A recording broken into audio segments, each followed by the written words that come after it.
head of the country's central bank floated the idea of dumping the greenback as the world's reserve currency, replacing it with an international currency.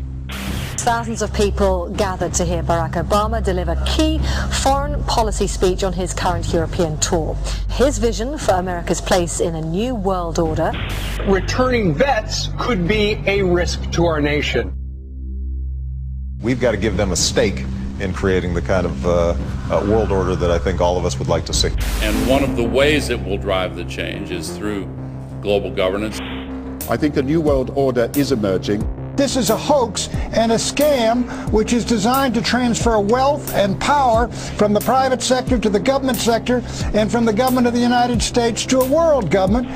And those people who have been yelling, oh, the UN's going to take over global conspiracy theorists. They've been crazy, but now they're right. And who got the money? Hundreds and hundreds of banks. Any bank that has access to the U.S. Federal Reserve's discount. Tell us who they are. No. You know, financial terrorism. They have the ability to tweak the knob. I am proposing that the Federal Reserve be granted new authority. The ultimate goal of the carbon tax and the cap and trade is to destroy production. This energy tax is the largest tax increase in American history. We're actually creating a global warming police. So number one, they can come in, the federal government can come in and inspect your house and send you the bill.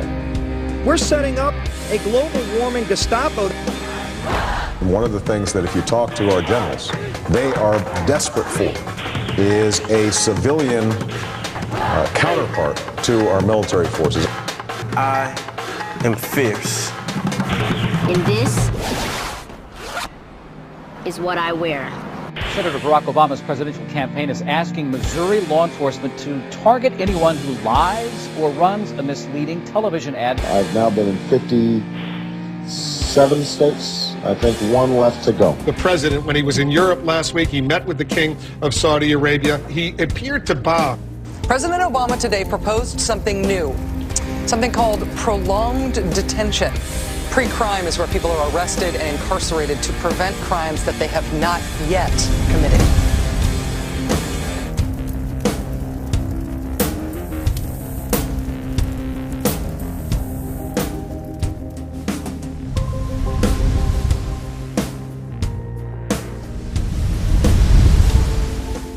It's the World Wrestling Federation. It's the Washington Wrestling Federation. They put on this show that they're bitter rivalries, you know, villains, and they really don't like each other.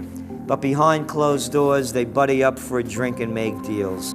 Both the Republican and Democratic parties are owned by the same global elites.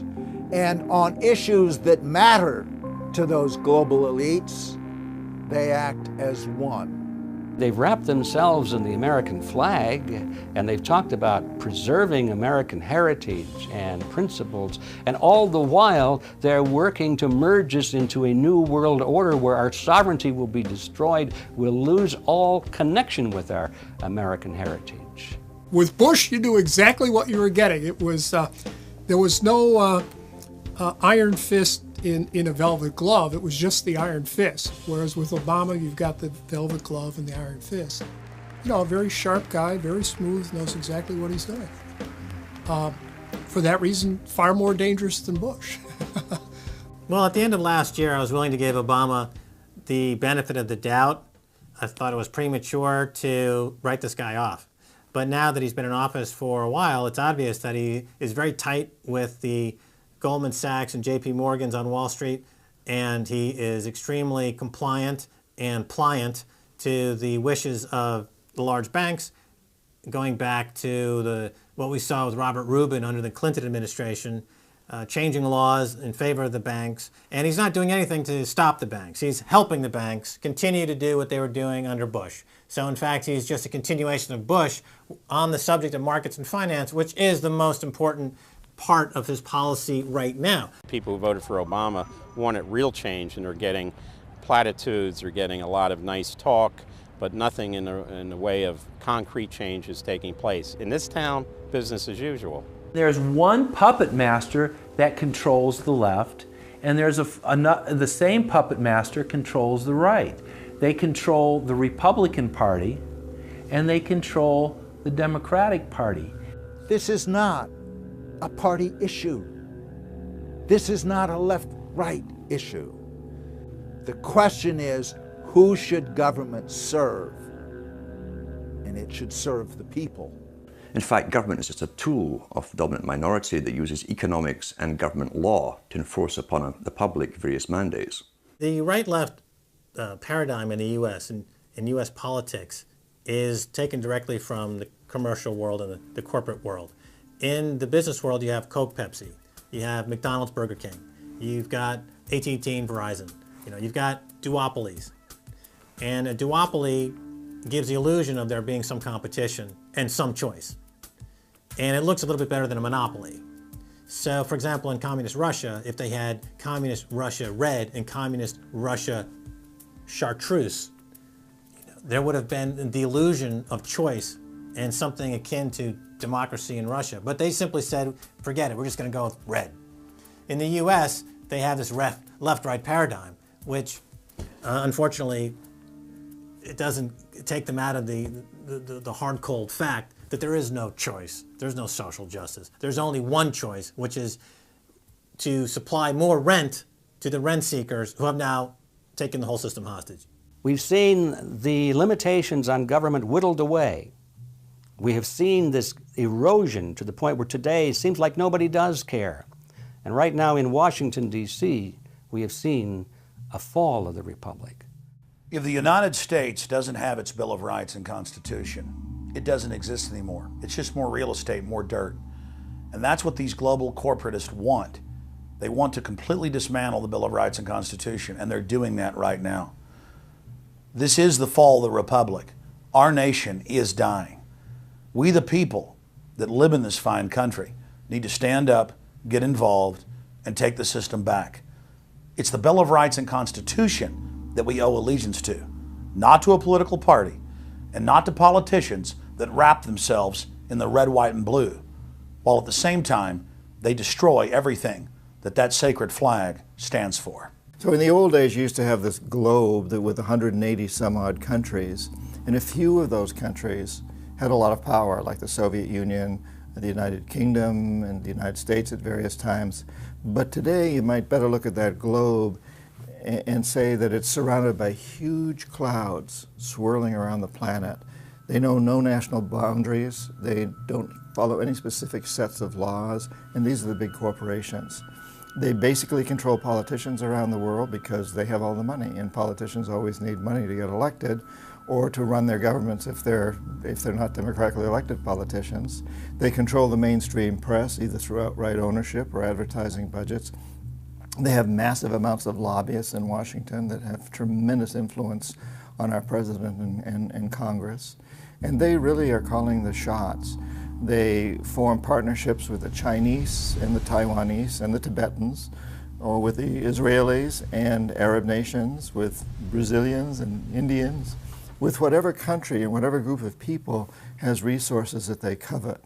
And so for the first time in history, we really have this new form of an empire. Barack Obama is a puppet of the New World Order to bring in a World Bank, to destroy the economy of this country, and to bring in global governance. And no matter how likable the fellow is, we as citizens of this country need to stand up and say no. We have to stand up to preserve a republic here and a rule of law, which is under dire threat. We don't want to live under a world government of the corporations, by the corporations, and for the corporations. I don't want to believe it, and that's probably what holds me back on it, but I'm certainly seeing enough indication that it could be true. Absolutely, because they're always talking about Mexico and the United States and Canada ending up like Europe. And there's things done politically that seem to take us in that direction. And so I think it's incumbent upon all of us as American citizens to pay attention. This move to world government is not about roses and happiness and peace and in a better life. It's about enslavement. They said in their own writings, from the earliest times to the present, the world they're bringing in is to be a world where everyone who is born, or would be allowed to be born, would be born to serve the state. That would be their sole function. That's if they had a job for you to fulfill or a need for you.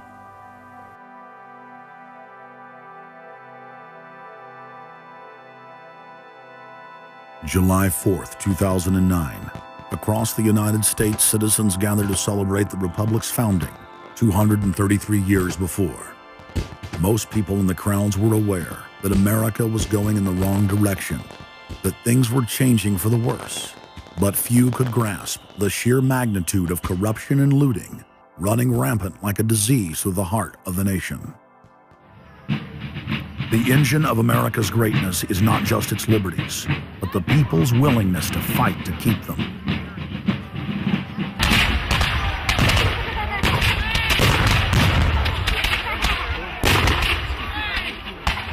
Hundreds of other nations have had much larger populations and greater resources, but have never produced 1/10 of the wealth, science, and art that the United States has. Why? In America, you had an amazing situation because you had the founding fathers who figured out that they could deconstruct the monarchy in such a way and then reproduce it with the three primary branches of government in a way that would create checks and balances and separation of powers. So you could have room, therefore, for individuals to work within the context of a cooperative, which is a democratic system of government, but it would still have enough room for individuals to rise up and become profitable and self-sustaining and rich in the pursuit of happiness without becoming dictatorial. But unfortunately, over the years, since all of those separation of powers have been cut away, and all of the beautiful design by the founding fathers has been co-opted by one corporate entity, one corporate communist entity, you don't have that anymore. So what we have, we're back to where we were before the revolution. You have one monolithic state. For the first 100 years or so of the United States, after the 1700s, when we freed ourselves from British rule, no corporation was given a charter in the United States unless it served the public good. It had to prove that.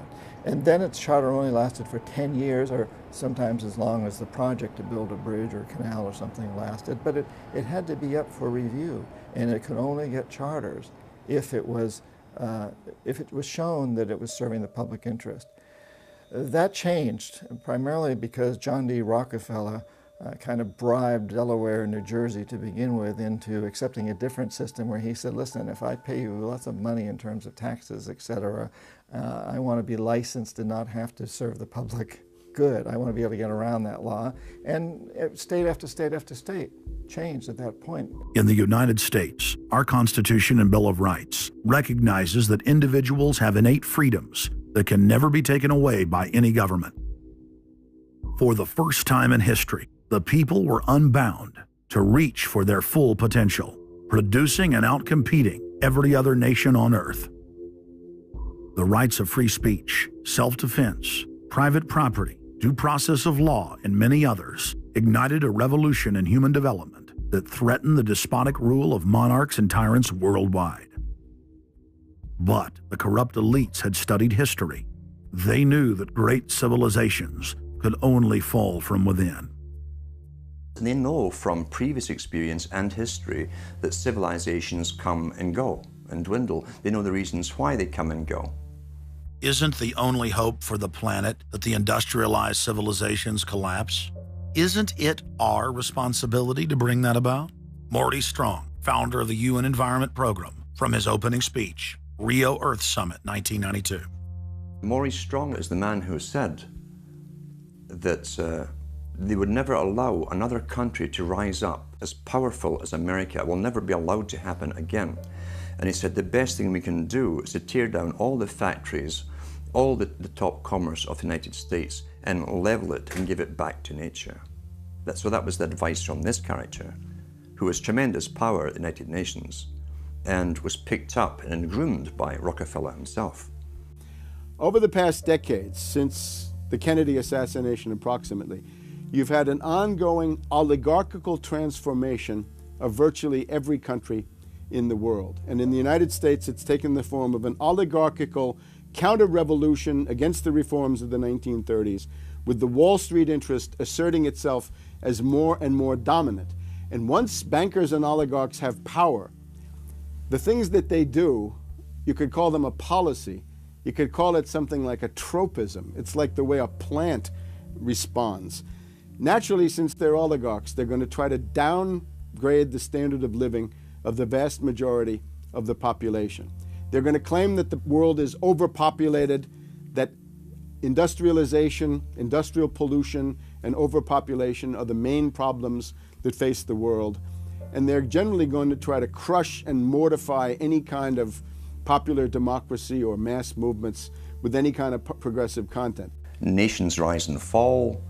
They knew how debt could never be recuperated. They knew that disease or prolonged war could wipe out the population and the future populations that pay off debt. So these guys all work together.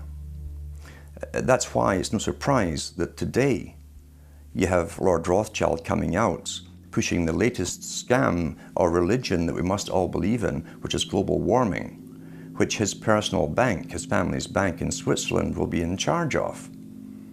They've run the system, the whole economic system of the world for the last 250 years.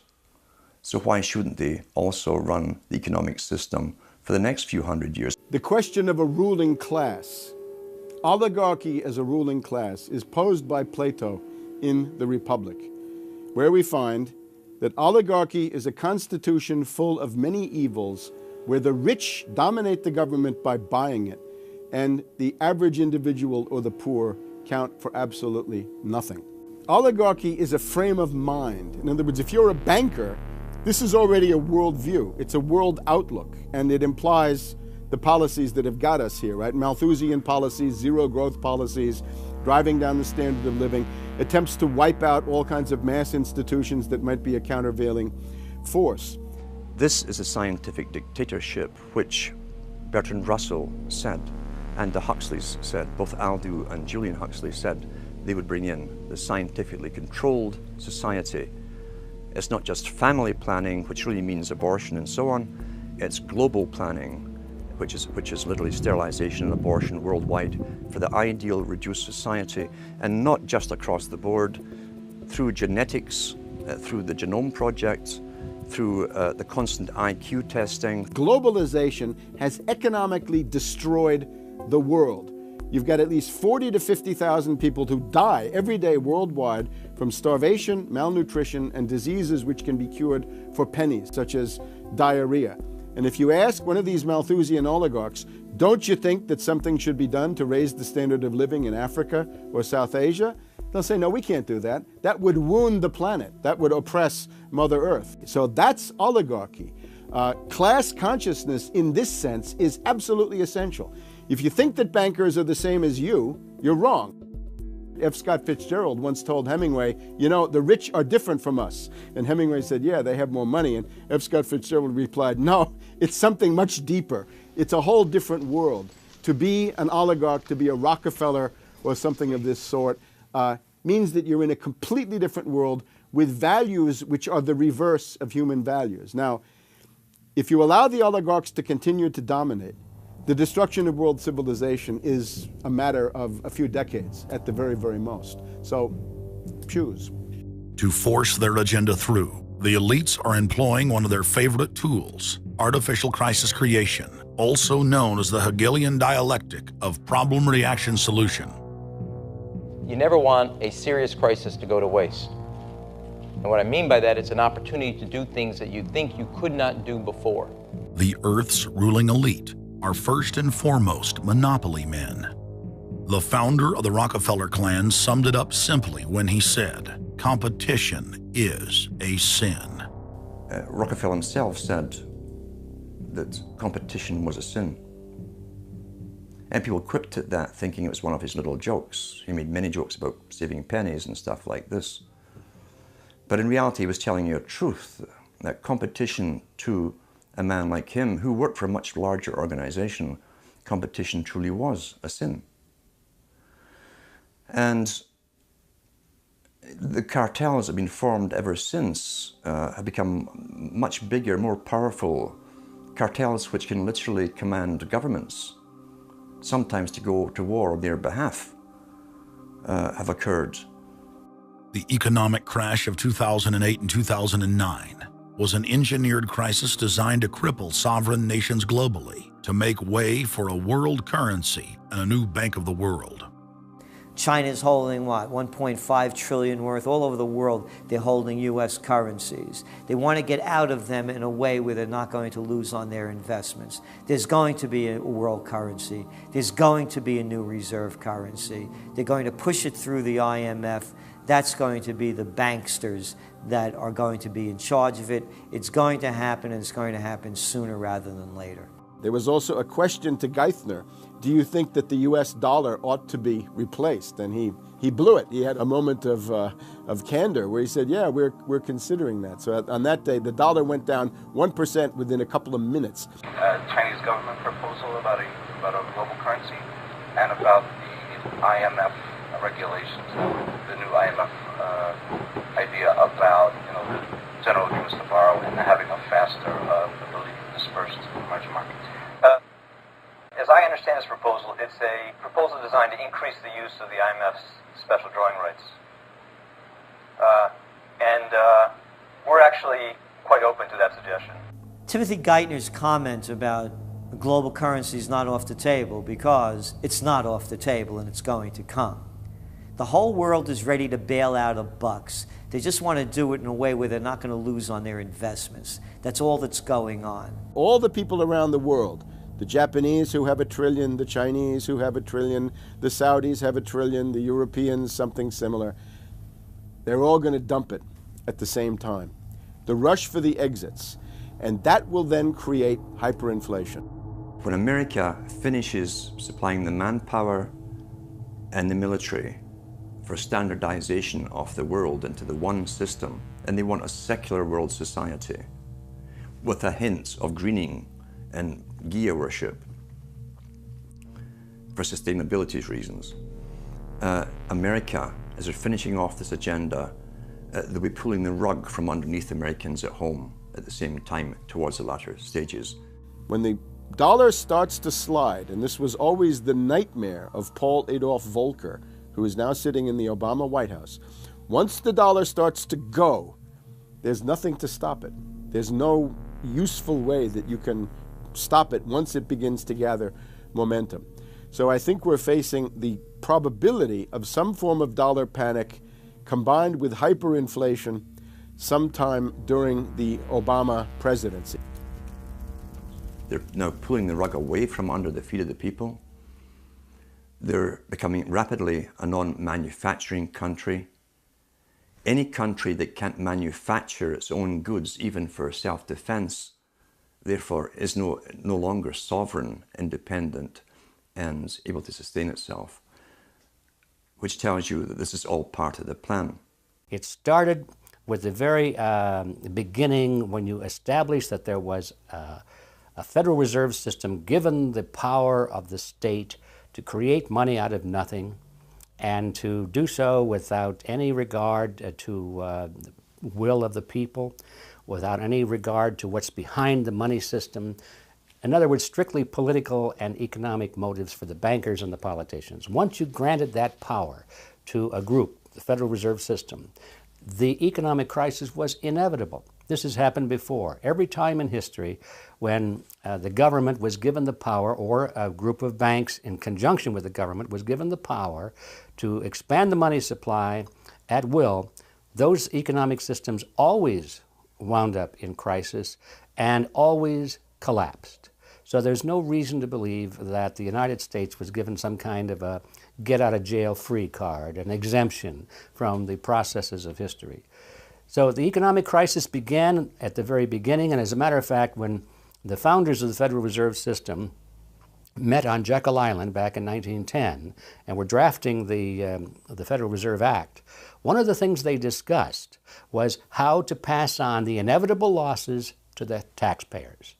They knew that inevitably something like this would happen, and they knew that there had to be some way to get out of it without destroying the banks, of course, because they were the banks. And they said, aha, we'll go into partnership with the government, we'll take our cartel agreement and pass it into law, call it the Federal Reserve Act, and we'll make the taxpayer come online and be responsible to bail us out if and when the failure finally comes. Who's going to soak up the derivatives? Who's going to soak up the debt? Who's going to be penalized? And right now, it looks like Wall Street's getting bailed out, and the little guy in the middle of Main Street America are all going to pay the penalty. Can the economy be turning around here? Are happy days here again? And can we actually have growth without jobs? Is this an oxymoron, jobless recovery? We're going into the greatest depression. There will be no job growth. Unemployment will continue to escalate. Along with it, so too will crime, poverty, kidnappings, boss snappings. And the more things spin out of control, the harder the hammer is going to come down by the federal government to keep everyone in control. Power is much, much more important to them than money is. Money is only a way to the means. Power is the end result. The elite's main goal is to destroy national sovereignty and individual independence. To consolidate their grip on power, the banksters create artificial debt bubbles that are mathematically impossible to pay back. These are those sinister, toxic assets, the complex financial instruments that they talk about but never really name. They're paper based on paper. They're credit default swaps, collateralized debt obligations, mortgage-backed securities, asset-backed securities, structured investment vehicles, auction rate securities, and so on down the line. It's an immense mass of cancerous, fictitious, speculative paper, bloated in value, impossible to bail out. Triage the derivatives on their books. There's no way to bail out a $1.5 quadrillion black hole of derivatives, but nevertheless they tried. The Wall Street cronies are crooks. If you leave the vault to the bank open, these people are going to help themselves. The job of the government is to make sure there's somebody there to make sure the vault is closed, and very few people have the combination.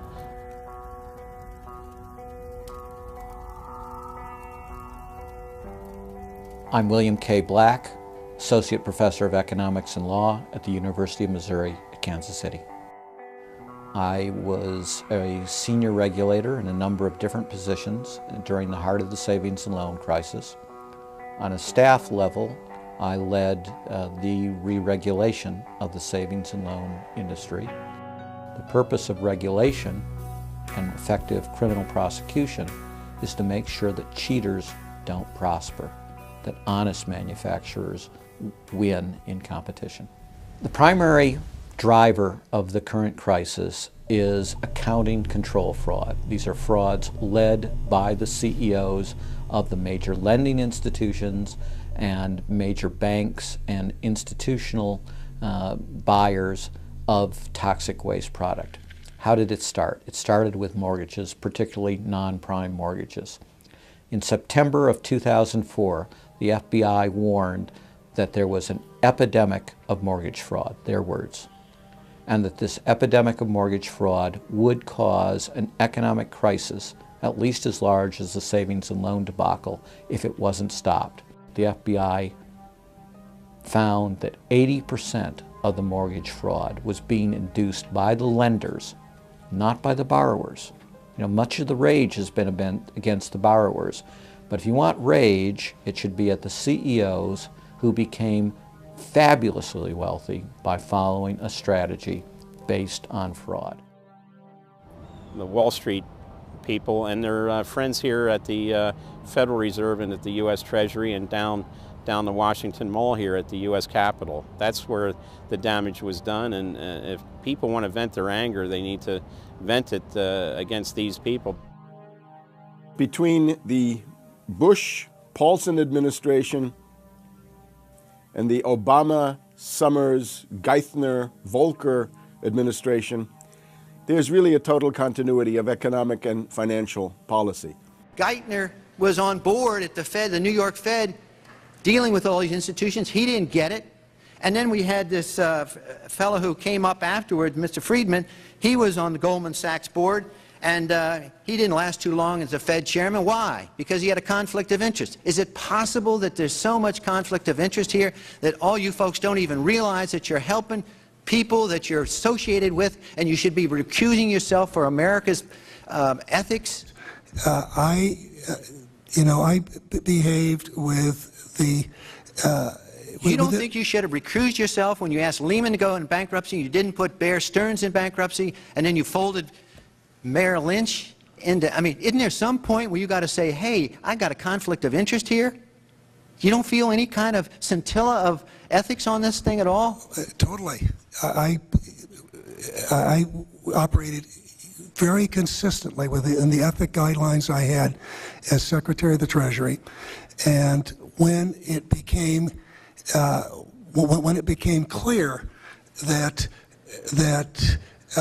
we had some very significant issues with Goldman Sachs and with why didn't you recuse yourself with Morgan Stanley, what I did then, it would have been very wrong for me to recuse myself. What I did was I went and got a waiver from the ethics agreement, because when we had concerns... Who is in charge of the ethics agreement? What? Who's in charge of the ethics agreement that you got a waiver? We have a Office of Ethics at Treasury, and we have a White House ethics office. So you got it from the legal counsel from the White House? We got it from the government ethics office. So we had Snow, we had Paulson, now we have Geithner. All these people cut from the same bowl of cloth.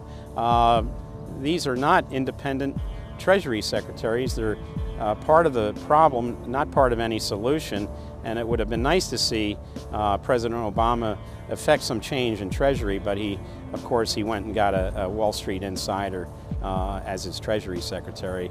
Everything that's speculative, parasitical, cancerous, bloated from all these administrations, going back to Carter and even beyond, comes together in the Obama administration. With Volcker, with Summers, who's part of the economic crimes under Clinton, the guy who brought you derivatives and the abolition of the Glass-Steagall firewall.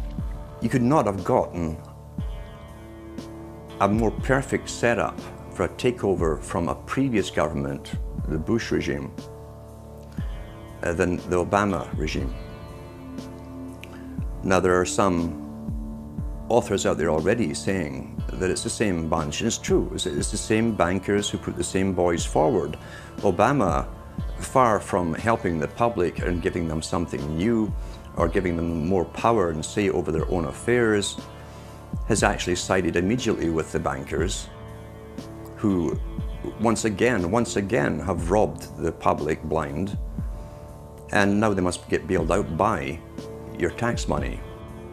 Obama does it all with left cover. He makes you think that he's somehow different from Bush, that this is somehow benevolent, that he cares about the poor. And in reality, this is the cruelest hoax and the most bogus sham.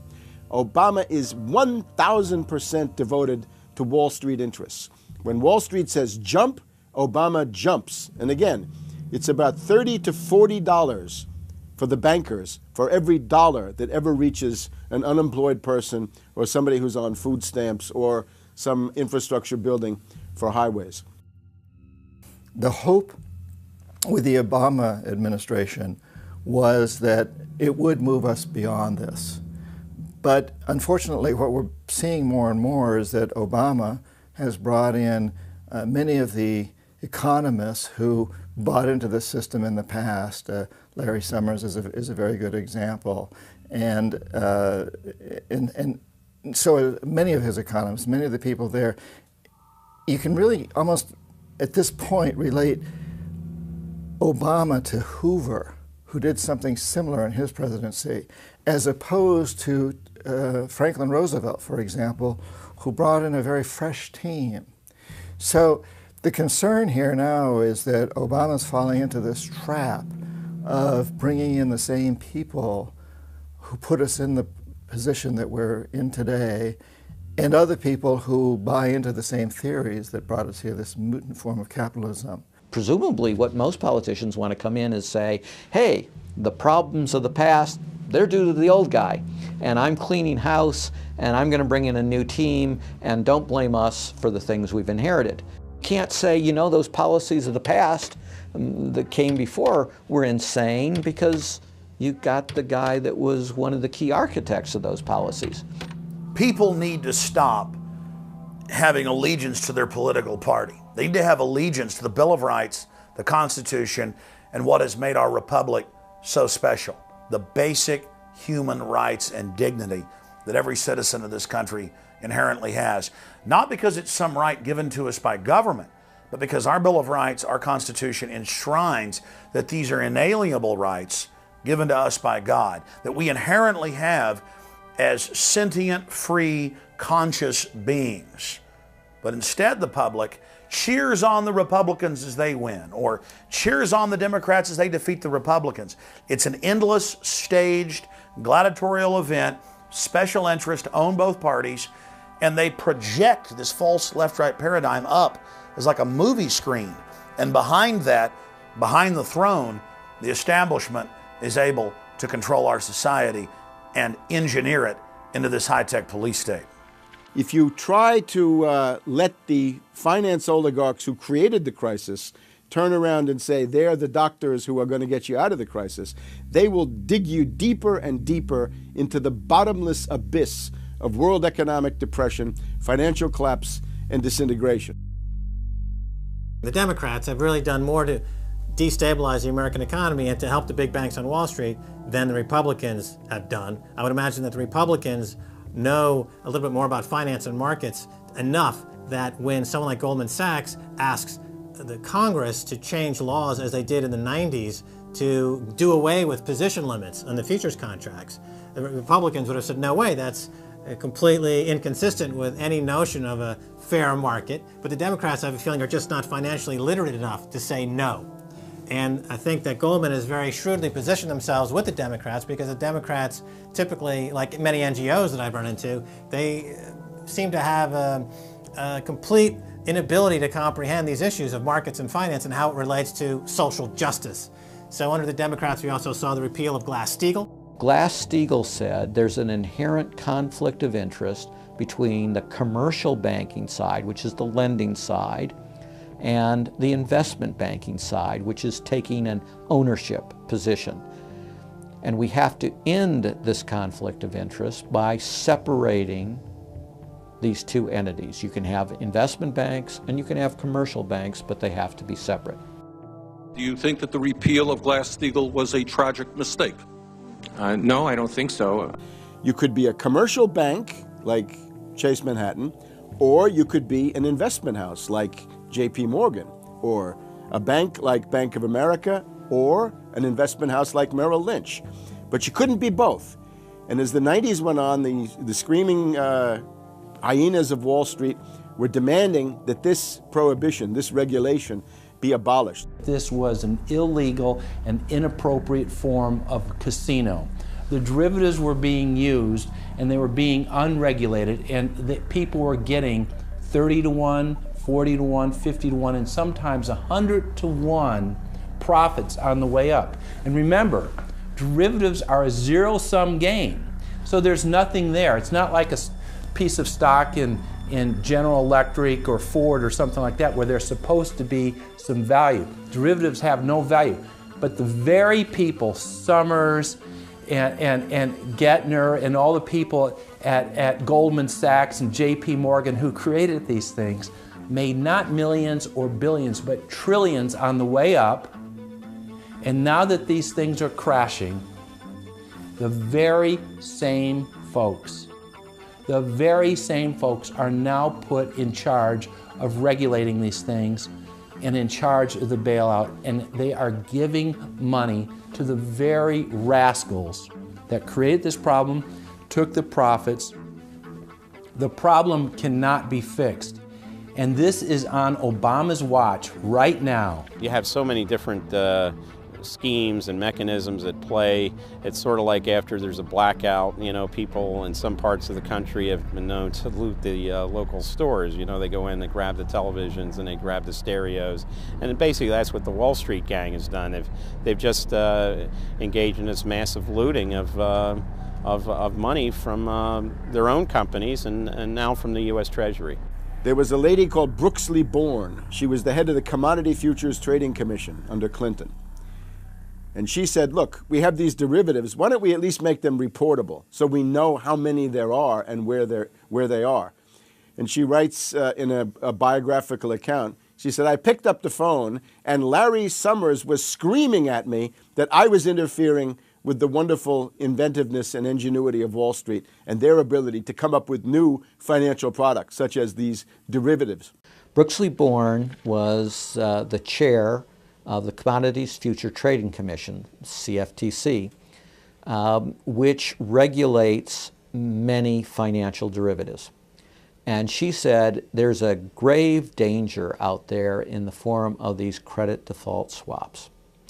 And credit default swaps are an exotic financial derivative, or moderately exotic financial derivative, that were sold on a bright, shining lie that they were supposed to make markets more efficient. In fact, they allow utterly insane gambles, and they're really great devices for accounting fraud as well.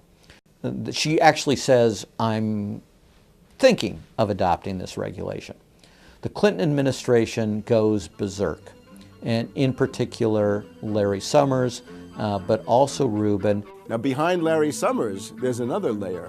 Bob Rubin of Goldman Sachs, the Clinton administration, and Citibank. And he also thought that derivatives were a wonderful thing for the U.S. economy, and he made sure that they were never regulated. Also, we can't forget Alan Greenspan over at the Federal Reserve. Now, you look at Summers, he is sitting in the White House today, making policy for Obama. Summers tells Obama what to do. Summers tells Geithner what to do. He's also got some of his hatchet people in the administration. Mary Shapiro runs the Securities and Exchange Commission. She refuses to ban naked short selling and other market manipulations. You've also got another guy called Gensler over at the Commodity Futures Trading Commission today. He is an acolyte and a supporter of the derivatives bubble. We made the new CFTC chair a guy who had helped to kill Brooksley Born's reform initiatives. And we just did this under the Obama administration. This was a pre-registered, pre-organized, predetermined event. Anybody who knows that if you allow the banks to become unregulated financial institutes with tsunami-like, weapons of mass destruction-like financial instruments like derivatives, to allow that to run up to levels that are 50, 100, 200 times the gross domestic product with no value. They know that they are taking the profits on going up, but they also know that the end result is the destruction and gutting of this economy. The scam is simple. The insiders buy hard assets and political influence as the fiat bubbles expand. And then, at a time of their choosing, they purposefully implode the bubble. You've got a very small group of people, and the Federal Reserve and the global central banking system and the Bank of International Settlements in Switzerland, who are purposefully managing the boom and bust, credit supply, credit contraction, money supply growth, money supply contraction to create artificial roller coasters and artificial volatility that they can trade around without taking any risk. It doesn't cost them any money. And if they do make a mistake because they're, as George Bush said, oh, the bankers on Wall Street are drunk. It is uncertain. There's no question about it. Wall Street got drunk. That's one of the reasons I actually turned off the TV cameras. Let's say they walk in one day, they push the wrong button, and they lose the bank $1 billion or $5 billion or $100 billion. They can appeal to the government to bail them out. It's a totally asymmetric relationship between bankers and the rest of the economy. If they make a mistake, they get bailed out. If everyone else makes a mistake, they get put in jail, called a terrorist, and we never hear from them again. But it's a more sophisticated form of slavery, and we're going through it today. We see the taxation is going up all the time with the supposed crash of the banks that was not a happening out of the blue. It was set up for this time. They could have kept it going for another few years if it suited them, and then crashed all the bubbles. But now is the time. As they say in their own writings, now is the time. One of the great benefits of an economic model from an economist standpoint is you can basically get whatever results you want. You can manipulate the inputs to make that happen. And that makes it a very easy tool to use to hoodwink other people. These manufactured, these engineered financial catastrophes are the result of a central banking system that has the ability to add and subtract credit, add and subtract dollars and money at will to create this roller coaster effect. Because unlike most people, the banks are able to make profits as easily on the way down as they can on the way up in any given situation. Volatility is great for banks and professionals. Volatility is not great for the most average people. Their operatives in government and media then hold the economy hostage by issuing the ultimatum: give us unlimited bailout money or the economy dies. What's being used is what I call, to try to get the money, is what I call the suicide threat, where, you know, if anybody has ever seen the movie Blazing Saddle, the sheriff is surrounded by hostile town folks. He takes out his gun, points it at his head and says, you know, don't move or I'll shoot. Well,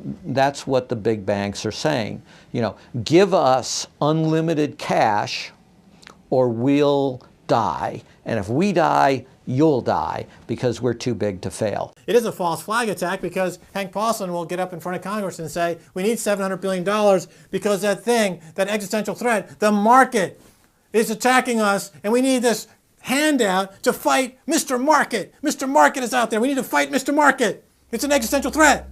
Meanwhile, he is Mr. Market. He's the one causing the problems. We had Paulson, a representative of Goldman Sachs who happened to be running the U.S. Treasury, came forward with a hysterical briefing for the Congress saying, we, the Wall Street bankers, demand $700 billion in bailouts. So they say, yes, we'll give you all the money you need. Well, you know, these are arsonists. Paulson, Tim Geithner, Bernanke, they're arsonists. They're asking for more matches. And the Congress is saying, who do we make the check out to? Who do we send these matches to? Who do we send the matches to? Is a ton of matches enough? Can we send you some gasoline to go with those matches? They're like, yes, please. Don't change our management. Don't pay us what assets are worth. Pay us way more than what our assets are really worth. Don't make us use honest accounting. Allow us to lie. We've just, under congressional pressure, changed the accounting rules for the express purpose of making sure that the big banks don't have to report honest losses. The only way they can pass this bill is by creating and sustaining a panic atmosphere. That atmosphere is not justified. Many of us were told in private conversations that if we voted against this bill on Monday, that the sky would fall, the market would drop 2,000 or 3,000 points the first day, another couple thousand the second day, and a few members were even told that there would be martial law in America if we voted no. That's what I call fear-mongering. We have, you know, people in the government threatening martial law or things to get their way in the executive branch against Congress. You know, if you put all these signs together, it doesn't look good at all. That, to the extent we are a democracy, we're sort of a hairbreadth away from a police state. Congress aided the bankers in carrying out the biggest heist in history with the so-called banker bailout of 2008. The bailout money, the $13 trillion or so dollars that have been given to the banks, is sitting on the balance sheet of the banks, and that is incurring interest costs. And that's going to precipitate the need to flush the system with more cash. And at some point, the dam will break, and you're going to have very high inflation. Some predict hyperinflation. You cannot print phantom money out of thin air, backed by nothing and producing practically nothing without destroying the world economy. So unless we cut out the toxic funds, the toxic elements of this economy, every time we put in money on this bailout, it's just feeding the fire. It's not making things better. What should have happened is that those banks and investment banks should have been seized. They should have been seized by the Federal Deposit Insurance Corporation. Those are zombie banks. The Chase Manhattan, JP Morgan Chase, Bank of America, Citibank, Wells Fargo, Wachovia, so on down the line, to AIG in the insurance realm. These are zombie institutions, insolvent, bankrupt. The only thing to do with them is to seize them, put them through Chapter 11 bankruptcy. That'll probably turn into Chapter 7 bankruptcy, liquidation. And above all, triage the derivatives on their books. There's no way to bail out a $1.5 quadrillion black hole of derivatives, but nevertheless they tried. They will, of course, try to regain some of this money back, but their debts, unlike any other period in history, are now a quantum size bigger than the entire global GDP by a factor of 50 to 100. It's almost infinite amount of debt. If you really look at the numbers, because of the massive, massive debt, and right now, total debt in this country is about 375% of the gross domestic product. And that's not including derivatives. If you put the derivatives in, it's probably 20 to 30 times gross domestic product. It's beyond what anybody has ever even considered. While they were looting North America into the ground, the international banking syndicate was simultaneously executing the same scam in over 100 other nations. So who got the money? To financial institutions in Europe and other countries. Which ones? I don't know. $500 billion and you don't know who got the money? Well, Obama's got one difficulty with this Congress. It's the number of freshman Democrats that got elected. Many of these people know that they got their seats from, and many of which got seats in the Senate and Congress from long-held Republican seats. They know that the people back in their states and in their constituencies will not tolerate this any longer. So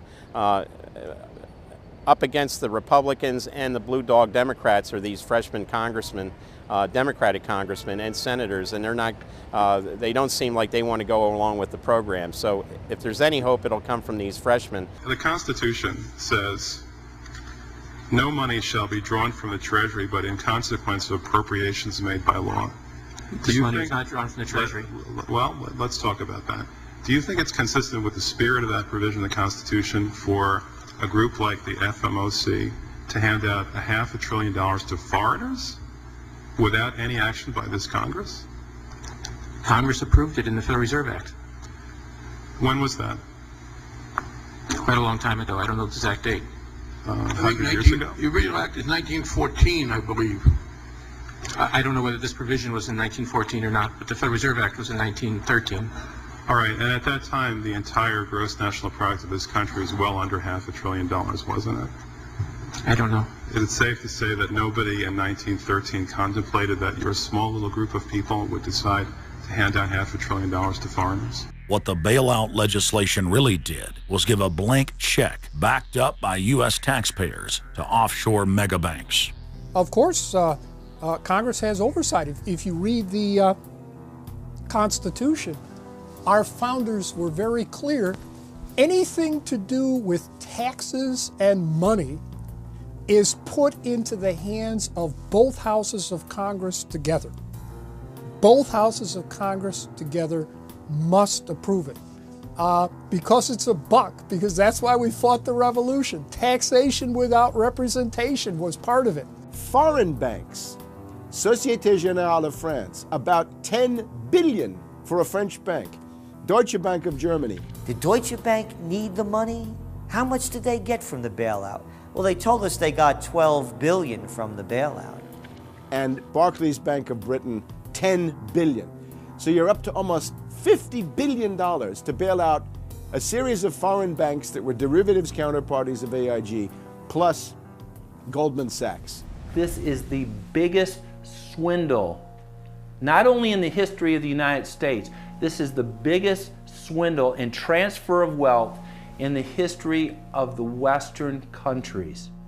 And we've seen all these cronies from Wall Street with the combination to the vaults around the country, and they've just looted the Treasury and the banks and the securities industry dry.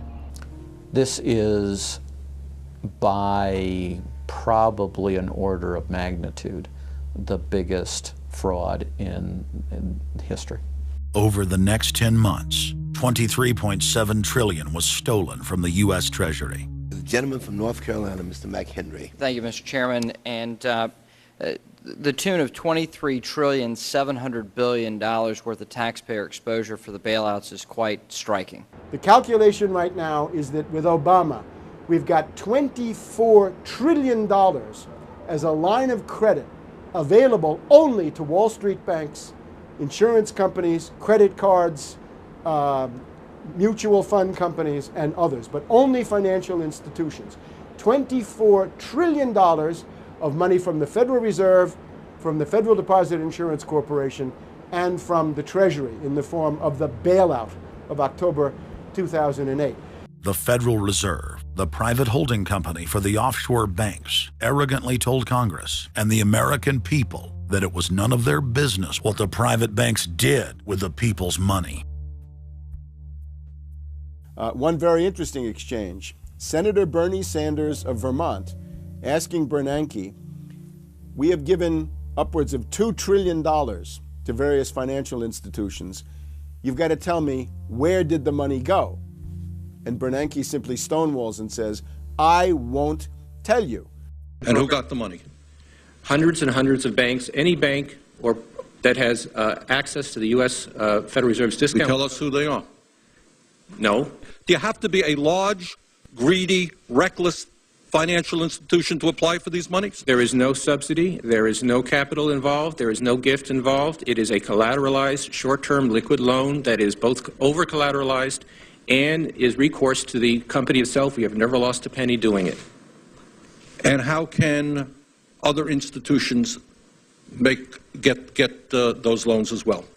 According to the law, we are supposed to be lending to depository institutions. Let me just say this, Mr. Chairman. I have a hard time understanding how you have put $2.2 trillion at risk without making those names available, those institutions public. And we're going to introduce legislation today, by the way, to demand that you do that. It is unacceptable to me that that goes on.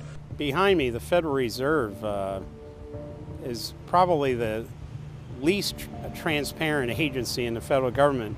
One could even argue that the Central Intelligence Agency is more transparent than the Federal Reserve. The fact is that the American people want to know more of the secrets of the temple, as the book was before you were born, The Secrets of the Temple.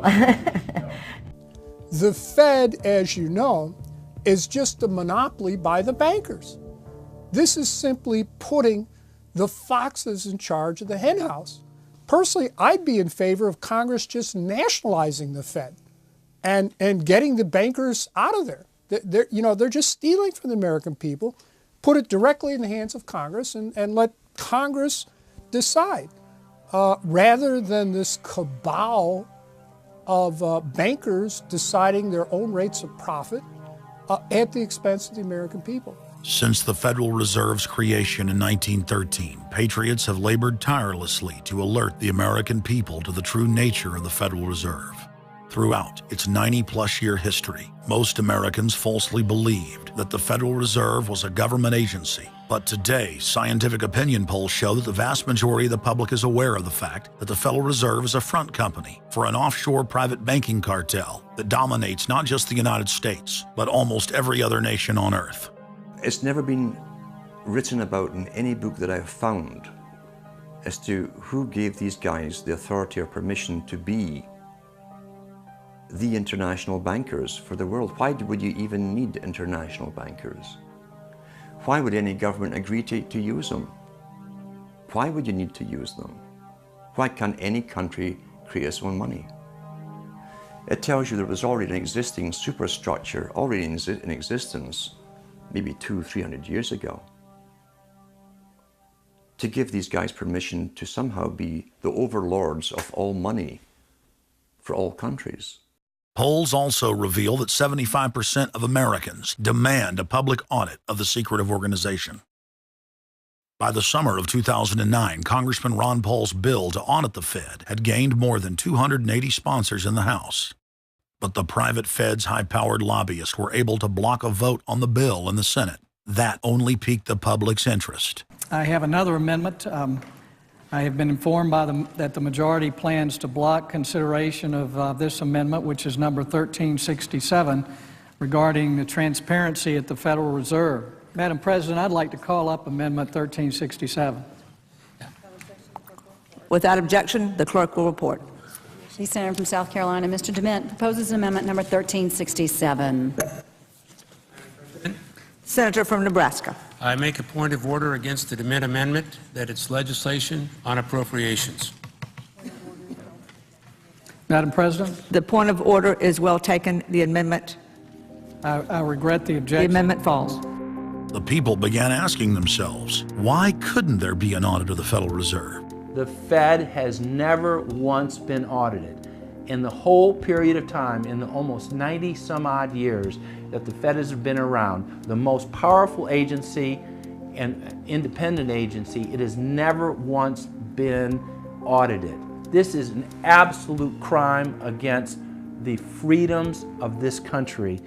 Do you think it would cause problems for the Fed or for the economy if that legislation was to pass? My concern about the legislation is that if the GAO is auditing not only the operational aspects of our programs and the details of the programs, but is making judgments about our policy decisions, that would effectively be a takeover of monetary policy by the Congress.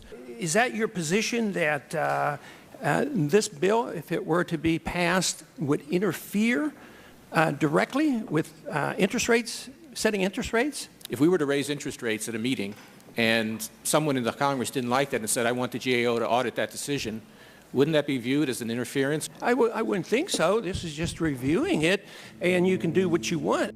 The Federal Reserve has never been subjected to an outside audit. And if you audit them, it's very likely that Greenspan, Bernanke, and Volcker might all go to jail. It was announced earlier today, that there will be a hearing on H.R. 1207, the bill to audit the Federal Reserve Bank. This will be the first independent audit in the Federal Reserve's 96-year history, and it's long overdue.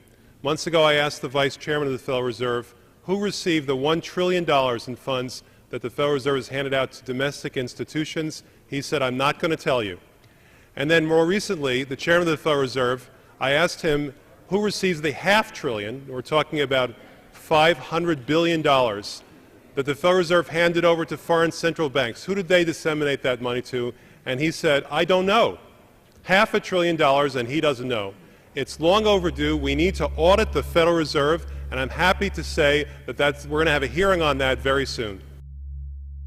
The only way, really, America can get out of the current mess is you've got to shut the Fed down completely, get rid of the Fed. You've got to put the money printing mechanism back under the roof of the federal government instead of outsourcing it to the Fed.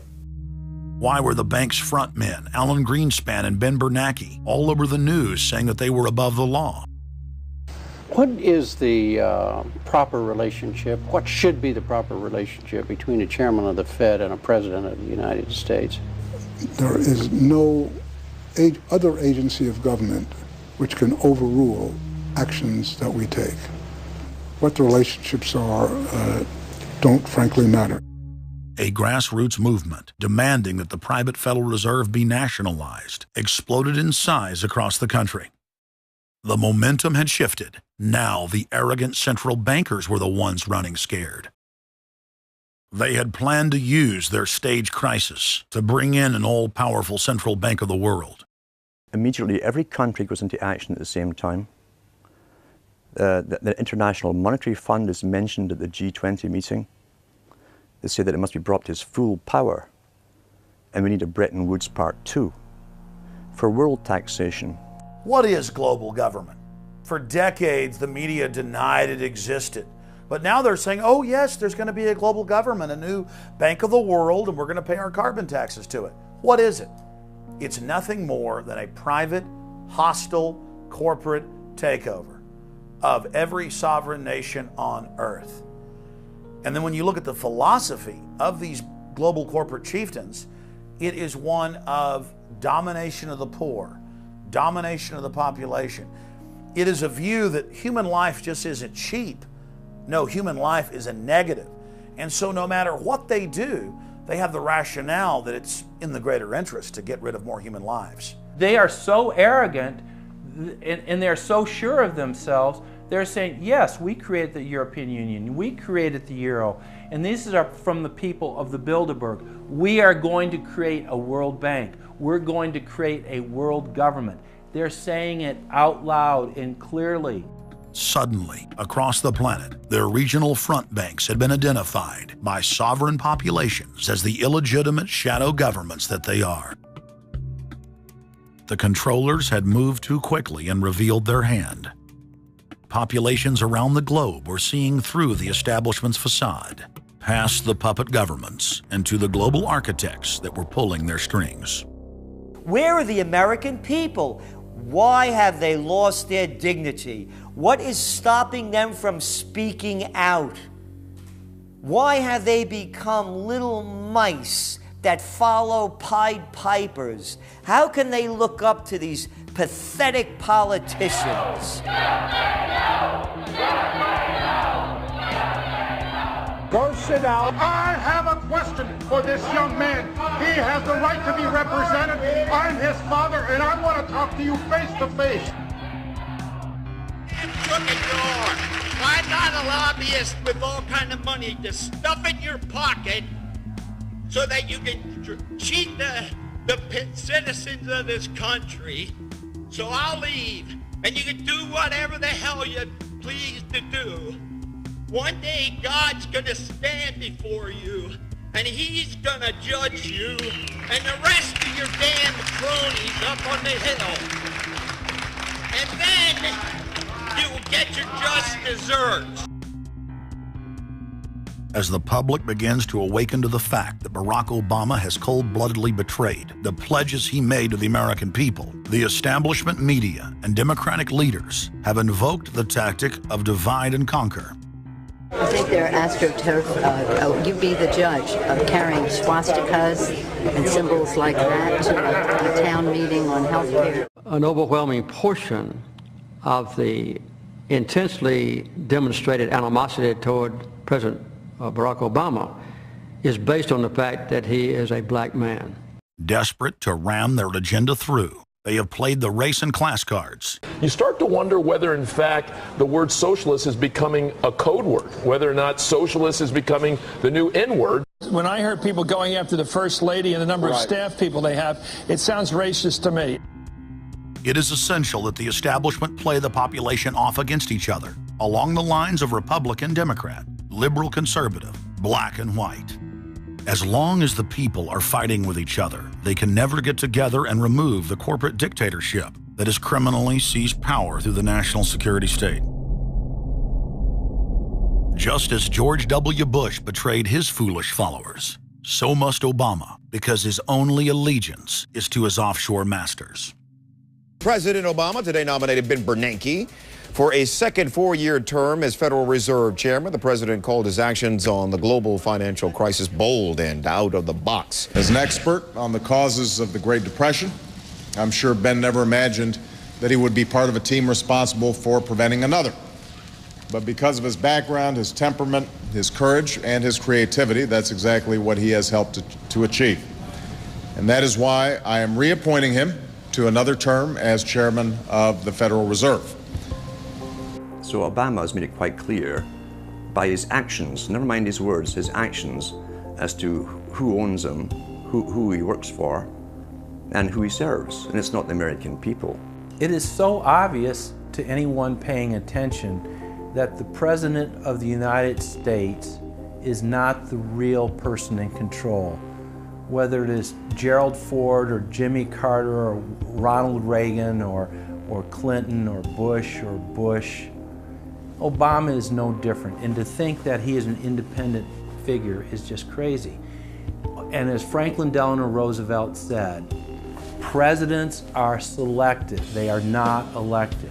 Obama pledged that he would end NAFTA and GATT, and has since fought to expand both of them. Obama promised that he would have the most transparent administration ever, and he is already more secretive than Bush and Cheney ever were, even making it a secret who visits the White House. I can make a firm pledge. If your family earns less than $250,000 a year, If you make less than $250,000 a year, if you are a family making less than $250,000 a year, you will not see your taxes increased a single dime. you will not see your taxes go up. You will not see your taxes increase one single dime. Not your capital gains tax, not your payroll tax, not your income tax, no taxes. Not your income tax, not your payroll tax, not your capital gains taxes, not any of your taxes. Not your payroll tax, not your capital gains tax, not your income tax, no tax.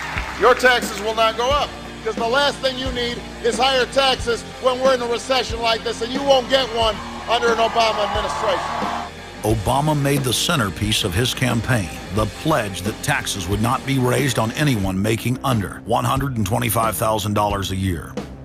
He has since gone back on that promise as well and has proposed new taxes on payroll, energy, home mortgage deductions, and scores of other taxes. He made a pledge. He said, I'm not going to raise taxes on anyone making under $250,000. Is that pledge still active? We are going to let the process work its way through it. So it's not. So it's not. So it's not. We're going to let the process work its way through it. All right? The Senate is looking especially at this issue of capping the deductions for health care that employers and employees now get. That would be an tax increase for many families earning under $250,000, but the president said he was open to it, so that means that the tax pledge he made back in September is no longer operative? Obama said he was going to abolish the Patriot Act. He now vigorously defends it. We saw the same type of flip-flop when it came to warrantless wiretapping of the American people. Look what Obama's done with wiretapping, surveillance. He's brought it to heights even beyond what George Bush, the disgusting levels that he brought it to. So we have more surveillance. Now they're talking about, what is it called, Cybercom, the new Pentagon secret cyber society that's going to be watching over us. To get those terrorists, we got to get those terrorists. So now they'll be invading our privacy even more.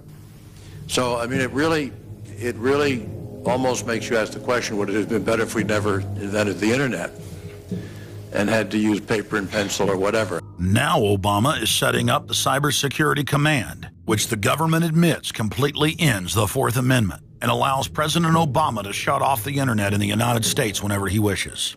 Indeed, in today's world, acts of terror could come not only from a few extremists in suicide vests, but from a few keystrokes on the computer, a weapon of mass disruption. As part of the new single national security staff announced this week, I'm creating a new office here at the White House that will be led by the cybersecurity coordinator. This new control grid is administered by the Pentagon. They just want to keep tabs on us. So we're turning into a surveillance, wiretapped government state. The government is taking more and more control over our lives. I can stand here today as President of the United States and say without exception or equivocation that we do not torture. Obama made a show of investigating torture, but has ignored the Army's own detailed investigative reports, which name the torturers that the White House memos document were following the directives of Bush and Cheney, the men who are most guilty for issuing the infamous orders.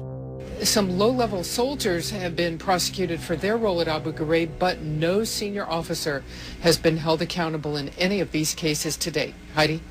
I know that these debates lead directly, in some cases, to a call for fuller accounting, perhaps through an independent commission. Now, I've opposed the creation of such a commission.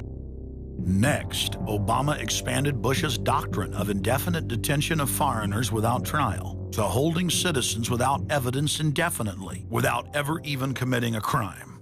President Obama today proposed something new, something called prolonged detention. Pre-crime is where people are arrested and incarcerated to prevent crimes that they have not yet committed. Barack H. Obama, who ran as an anti-war candidate, has continued the war in Iraq, massively expanded the war in Afghanistan, and unleashed a new conflict in Pakistan. Now Obama is promoting the biggest defense budget in history, dwarfing George Bush's war machine. What George Bush has been trying to do as part of his effort to accumulate more power in the presidency is he's been saying, well, I can basically change what Congress passed by attaching a letter saying, I don't agree with this part or I don't agree with that part. I'm going to choose to interpret it this way or that way. That's not part of his power. But this is part of the whole theory of George Bush, that he can make laws as he's going along. I disagree with that. I taught the Constitution for 10 years. I believe in the Constitution, and I will obey the Constitution of the United States. We're not going to use signing statements as a way of doing an end run around Congress. All right? Obama guaranteed that once president, he would stop the unconstitutional practice of issuing signing statements, through which the executive branch illegally usurps the legislative power of Congress. Congressman Kucinich, when he introduced his 60 articles of impeachment against Bush Jr., I think one was the signing statements. The form of the resolution is as follows. A resolution, articles of impeachment of George Bush, President of the United States. Resolved, that President George W. Bush be impeached for high crimes and misdemeanors. Article 26, announcing the intent to violate laws with signing statements, and in violation of his constitutional duty under Article 2, Section 3 of the Constitution, to take care that the laws be faithfully executed, has used signing statements to claim the right to violate acts of Congress even before he signs those acts into law. Same analysis would apply to Obama, and a fortiori because he taught constitutional law. He knows better. He's a lawyer licensed to practice law, who, as I am, who took an oath when he was licensed to uphold the Constitution and laws of the United States of America. With his signature on the spending bill also came Obama's first signing statement, a presidential declaration freeing him from following some of the bill's contents. I believe in the Constitution, and I will obey the Constitution of the United States. We're not going to use signing statements as a way of doing an end run around Congress. All right? He also promised that he would call on Congress to take at least 5 days to read new legislation before it was voted on. When there's a bill that ends up on my desk as president, you, the public, will have 5 days to look online and find out what's in it before I sign it, so that you know what your government's doing. But from his first day in power, he has aggressively pressured Congress to quickly pass bills before lawmakers and the public even have a chance to see them. Will state his parliamentary inquiry. Speaker, in order to try to figure out what we're doing, how much damage to the country, I tried to get a copy of the bill. We have out here on the table 2454 that has 1,090 pages in it, but I've understood since debate in here that there's another 300 pages that were added in the middle of the night. My inquiry is, how do I get a copy of the other 300 pages that people on here on the floor hadn't had a chance to read or see? Where do we get that before we cram this down on the American people? Is there somewhere physically in the House of Representatives a copy of what we're voting on?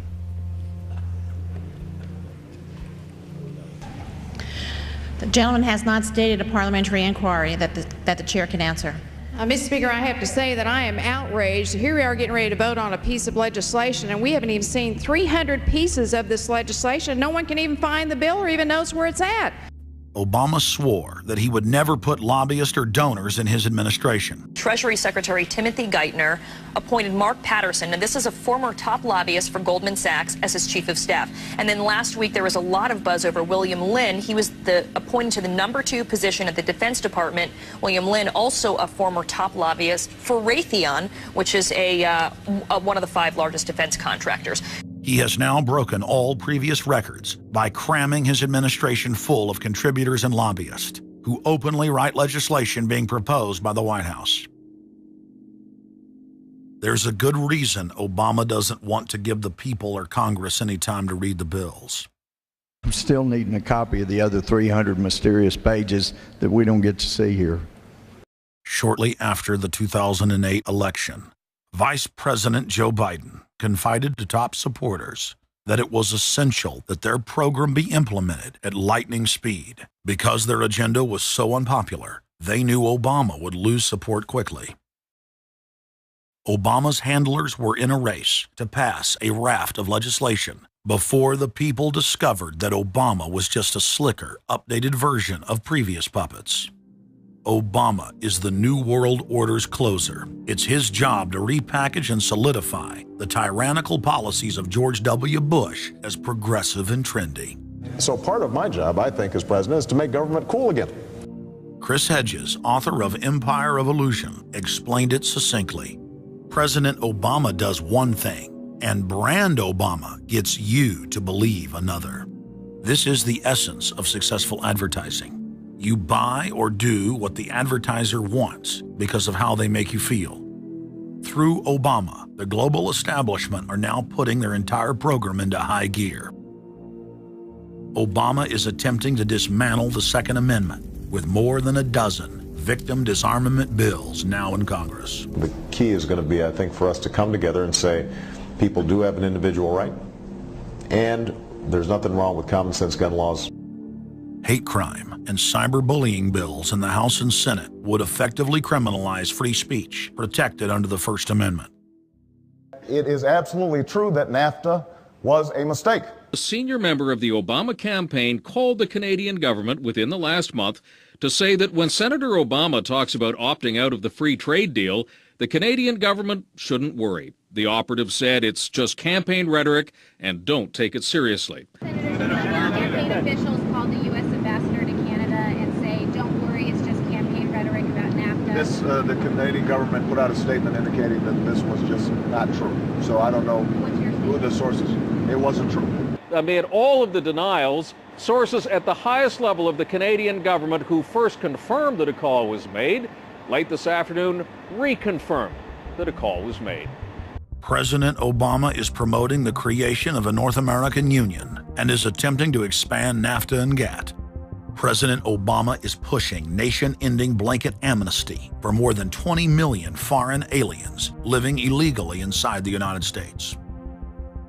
He's also overseeing the hijacking of health care by the federal government, which will nationalize more than 20% of the U.S. economy. And you want us to believe that a government that can't even run a cash for clunkers program is going to run 1/7 of our U.S. economy. No, sir. No. Obama is continuing the transfer of national sovereignty to unelected international bodies like the United Nations and World Trade Organization.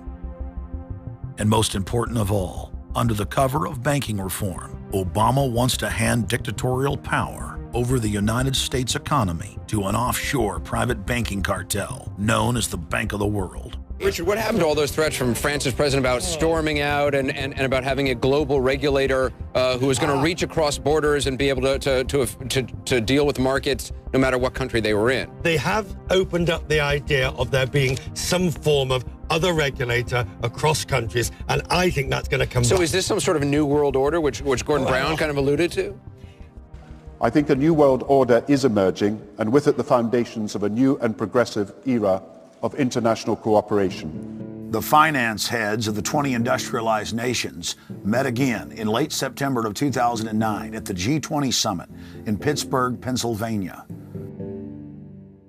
At that meeting, ministers called for an end to the dollar as the world reserve currency. They also called for a strengthening of global governance and called for a new world order. While the bankers were busy carving up the world at the G20 summit, Barack Obama was in New York City at the United Nations because he's got a new job to chair the United Nations Security Council, the most powerful position in the world government body. President Obama does what no other U.S. president ever has. As President Obama presided over the UN's most powerful body, that would be the Security Council. 6,191st meeting of the Security Council. For a couple of hours, you could say Mr. Obama was president of the world. It is the story of a world that understands that no difference or division is worth destroying all that we have built. In my own country, it has brought Democrats and Republican leaders together. Leaders like George Shultz, Bill Perry, Henry Kissinger, and Sam Nunn, who are with us here today. Barack Obama is the first president to hold two posts simultaneously. And there's a good reason for that. It's illegal. Article 1, Section 9 of the Constitution forbids any U.S. president from serving any foreign government or institution. He swears an oath to protect and defend the Constitution of the United States.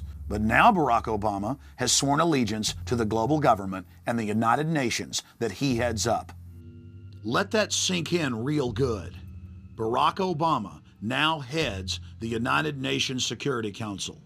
You cannot serve two masters, and Obama isn't. He's selling out the last vestiges of sovereignty that this country had. This, ladies and gentlemen, is the destruction of our nation, and it's also high treason. Obama's lies are obvious and out in the open. He hides in plain sight. And from the moment he took office, his lies have only increased, despite the fact that his ratings have dramatically dropped since Election Day. From the mid-80s to the low 40s, a large portion of Americans still gullibly hang on his every word. It is bringing entertainment to thousands of people. Through its magic, we are able to enjoy a combination of the radio, motion pictures, and the stage, right in the comfort of our own homes, simply by pushing a button and turning a dial. These cells with their electrical charges are scanned by a stream of electrons, completing 30 pictures a second. Compare that crude picture with these of today, and you can judge for yourself how far along the road to perfection television has traveled. Most people still today think that all entertainment to do with movies, drama, is therefore nothing more than their entertainment. It never ever was that case. Of course, television can't perform such miracles as this, yet. But perhaps there's no harm wishing that it could. The greatest social messages are promoted through movies and drama, high drama, through the fixation of emotive sequences, emotional sequences, not logical, factual sequences, but pushing points across in an emotional way which register and fix in the mind. So emotional content is very, very important, rather than going through an actual discussion or an argument using logic and facts. There's no debates. And when you're being downloaded through fiction, your guard is down, the censor part of your brain is not in action. It isn't saying, yes, I agree with this, I disagree with that, as you would in a debate or a lecture. You're actually in an alpha state, being completely downloaded with new ideas. Throughout history, social engineers have refined techniques designed to control large populations.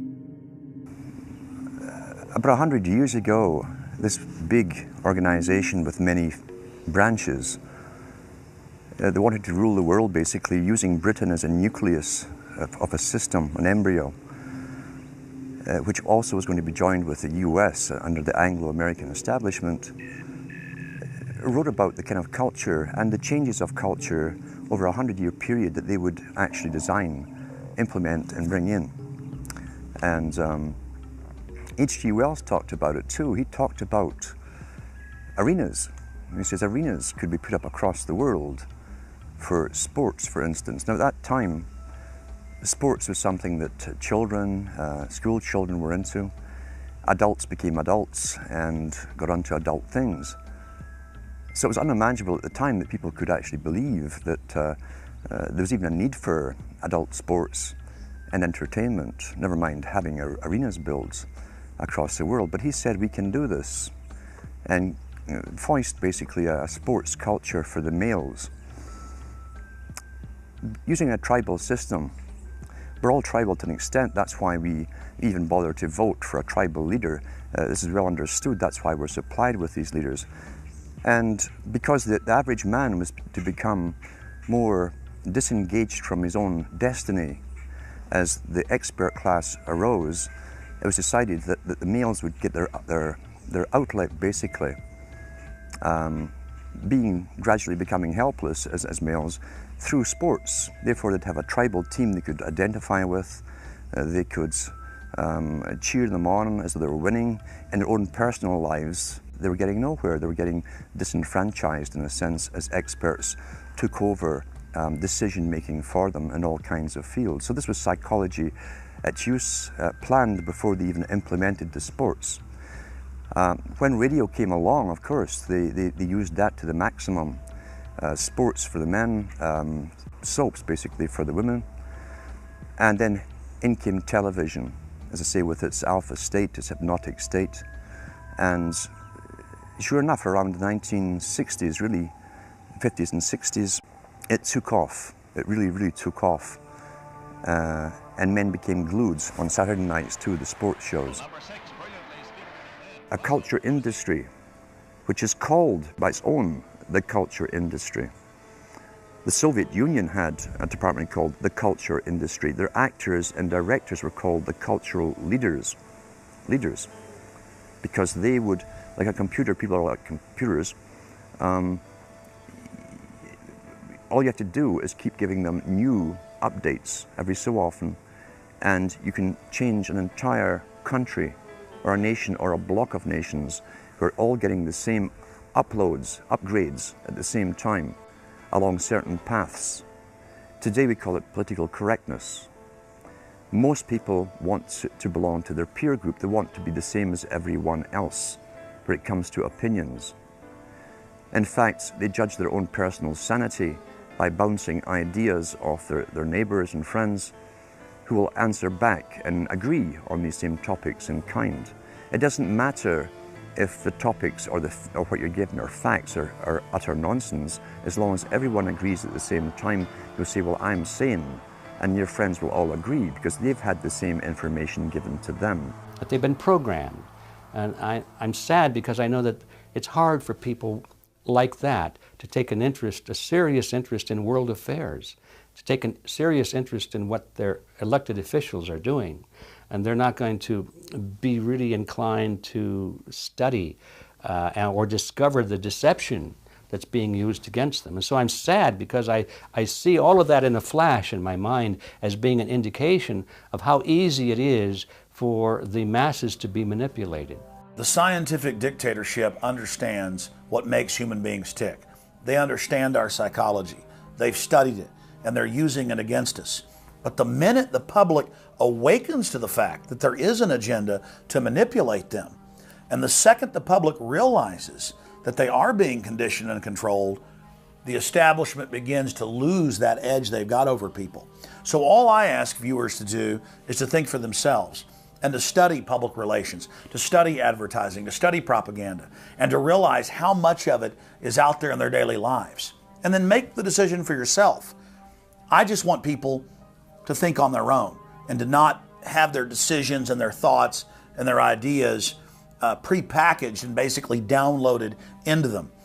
If it's on TV and a famous face says something, then it must be true. He doesn't have to show you facts or anything else. You've been brought up with these faces. That's why they keep these guys on television into their 70s and 80s. You've grown up with this father figure who's on television every night at 6 o'clock, in your house, in your room, staring right at you, and he's a father figure. Would he tell you a lie? So you naturally never suspect him. And this same man will lead you through new topics. He'll introduce experts on the topics. They'll have a little summary at the end of every talk, and you are now left with the conclusion that's presented to you. You don't arrive at it, it's given to you, and it's good enough for you. When I was growing up, people were talking on their front porches, neighbors were playing baseball, there were nightly barbecues. You don't see that anymore. We've lost our communities. You drive through neighborhoods, you see the blue glow of television sets. We're losing our humanity. So if you want to rebel against the globalists, the social engineers, start by turning the TV off a few hours a day and actually getting to know your neighbors, getting outside that comfort zone, expanding your horizons.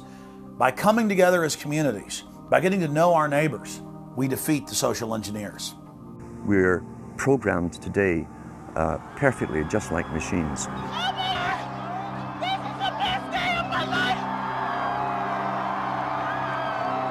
We tie this in with the Brzezinski.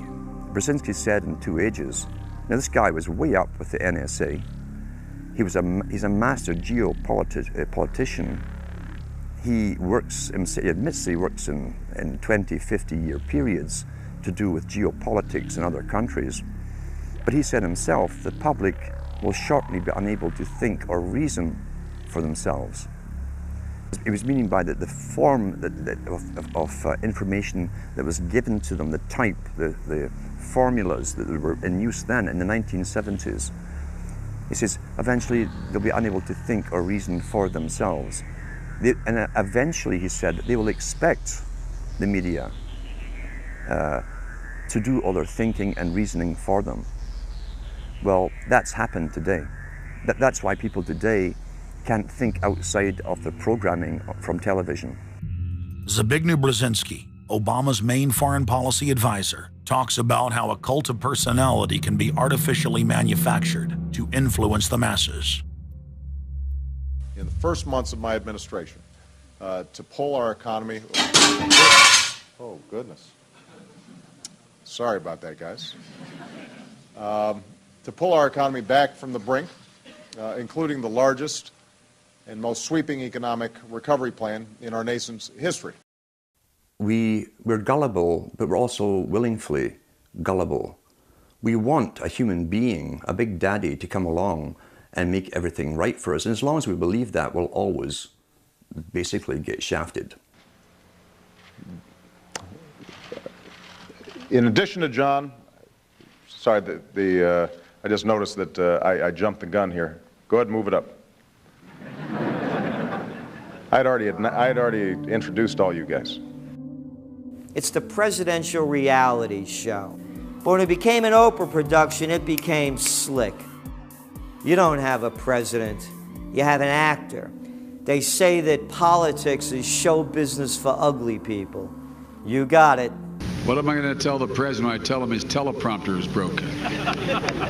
What will he do then? It's Obama's role to front for the international banking syndicate and to take all the heat for their unpopular agenda. It's his job to convince the American people that the buck actually stops at the White House.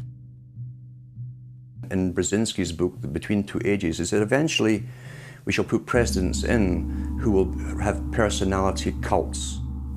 We shall create massive personality cults for these people through the same techniques as Hollywood has used. Obama is that man today. The globalists, who know that Obama is going to promote their plan, want to make him such a superhero that nobody will question what he's doing. They'll be so preoccupied with who he is, or where he is, or what he's saying, or what he's wearing, or something like that. The idea of making him into a celebrity is very valuable because that way people are less inclined to ask, what is he doing? So that's very useful to these people. Similar plans of social control have been continuously carried out by operatives of the Ford Foundation, who Obama has worked for over the last 30 years. Many of the strategies used to control populations were originally developed by Edward Bernays, who coined the phrase public relations. Bernays said that if you manufacture an authoritative figure who repeats the same messages over and over, that this will appeal to the masses' subconscious desires. Yes, we can. The unwashed masses will helplessly follow the leader and go along with any message they spout. Yes, we can. Yes, we can. We shall overcome. Yes, we can. we will respond with that timeless creed that sums up the spirit of a people. Yes, we can. Thank you. Today, these exact techniques are being used with devastating effect against the general population. Obama is the latest version of 21st century mass mind control. The psych warfare engineers are counting on Obama to finish the plan they began decades ago. Beyond their plans to devastate the economy for global consolidation, a new international framework of draconian law is being constructed to establish a system of neo-feudalistic serfdom. Remember, it was Bill Clinton who gave us NAFTA. And it was Al Gore, the hero of the environmental movement, who was the hatchet man for the Clinton administration to cram NAFTA down the throats of a reluctant Congress. Now, this is a good deal for our country, Larry, and let me explain why. Al Gore, who carried the ball for NAFTA and GATT, is now one of the top standard bearers for the elite's agenda. I didn't interrupt you. Okay, now, guys. Then maybe it just... Is this... NAFTA. Why? Huge numbers of manufacturing jobs left Canada, came into the United States because of a 15% wage differential. We pay our workers less in Canada. Now, when you've got a 7-to-1 wage differential between the United States and Mexico, you will hear the giant sucking sound. No, there's a political lesson, there's a business lesson. Sorry. He serves as the front man for the carbon tax cap and trade scheme, which will not only increase taxes on every American, but will also transfer our national sovereignty and rights to a tyrannical world government, all in the name of saving the earth. Is the legislation that we are discussing here today, is that something that you are going to personally benefit from? If you believe that the reason I have been working on this issue for 30 years is because of greed, you don't know me. I've been willing to put my money where my mouth is. Do you think there's something wrong with being active in business in this country? I am simply asking for clarification. I'm proud of the relationship. I'm proud of it. My name's Dr. Tim Ball. I'm a climatologist. I have a PhD in climatology from the Queen Mary College, the University of London, England. And I've been studying climate both with my 9 years in the Canadian Air Force, where it was essential to flying, and then after that at the university. So it's essentially been the whole theme of my career. Initially called climate skeptics. I said, but all scientists are skeptics. If you're not a skeptic, you're not a scientist. And then when that didn't work, then they came out with the charge that we were climate change deniers. And I remember when I was first called a denier, and it was in the Times of London and England. And of course, the word denier was clearly deliberately chosen because of the Holocaust connotations of that term. So it was not only a charge that you were ignoring the truth, but you were doing it in a very evil way. And of course, I laugh about that now because my whole career has been anything but a climate change denier. I've spent my career trying to educate people to how much climate changes naturally. So I'm anything but a denier, but of course that is part of the politics. Under the Nazis, there was something called race science. They had a lunatic theory of eugenics, the Aryan heritage, and all the rest of this. Absolute crackpot pseudoscience. There was no empirical measure or empirical test for the validity of those theories. They simply asserted them, and if you were a professor who stood up to them, then the Gestapo would come and take you away. We are perilously close to such a situation right now. Any academic, any other figure standing up to say the global warming theory of Al Gore is a piece of crackpot nonsense is in danger. You'd be fired from a government job, and in many universities, your job would be in danger. And of course, it's also part of what's called ad hominem, that if you can't defeat the person's argument rationally, you start attacking the person. And we see that with these terms, and we see it with Al Gore calling them flat earthers. Congressman, you began by denying that there is a consensus on the science. there is a consensus on the science. Well, you mustn't have been listening to our testimony that we've had for the last few days with dozens of experts that have come in who have given completely different views. Well, I would encourage you to go back and look at the testimony this committee's heard. There are people who still believe that the moon landing was staged on a movie lot in Arizona. And neither of us are one of those. And I know you like giving those cute anecdotes. This is not a cutesy issue. We're talking about something that can export millions of jobs out of our economy, out of our country. Richard Lindzen, an MIT professor of atmospheric physics, said it many years ago when he said the consensus was reached before the research had even begun. And then scientists like myself that stood up and said, hold on a minute, I got problems with it. Oh, paid by the oil companies, don't trust that guy. What the international scientific community is saying is correct. There is no legitimate basis for denying it. Now, you hear the consensus argument. Well, the majority of scientists. What they're always talking about is, and originally the IPCC was about 3,600 scientists, it's now down to 2,500. That's the people they're talking about. But when you look at it, most of them are bureaucrats. They're not scientists at all. And very, very few of them are actual climate experts. Now, the consequences of that, and whether that's because of man-made CO2, I think are debatable. If CO2 is not causing the climate change, what is? What are the major driving factors? And so they're essentially the ones that are left out by the Intergovernmental Panel on Climate Change. It's unbelievable to me that they can come out and ignore the sun. I mean, everybody knows the sun goes in, it gets cool. You notice that, right? You have an eclipse, the temperature drops, and the birds start to get excited and so on. And when you look at the seasonal changes with the sun, how you can suggest that the sun is not a factor is really quite remarkable.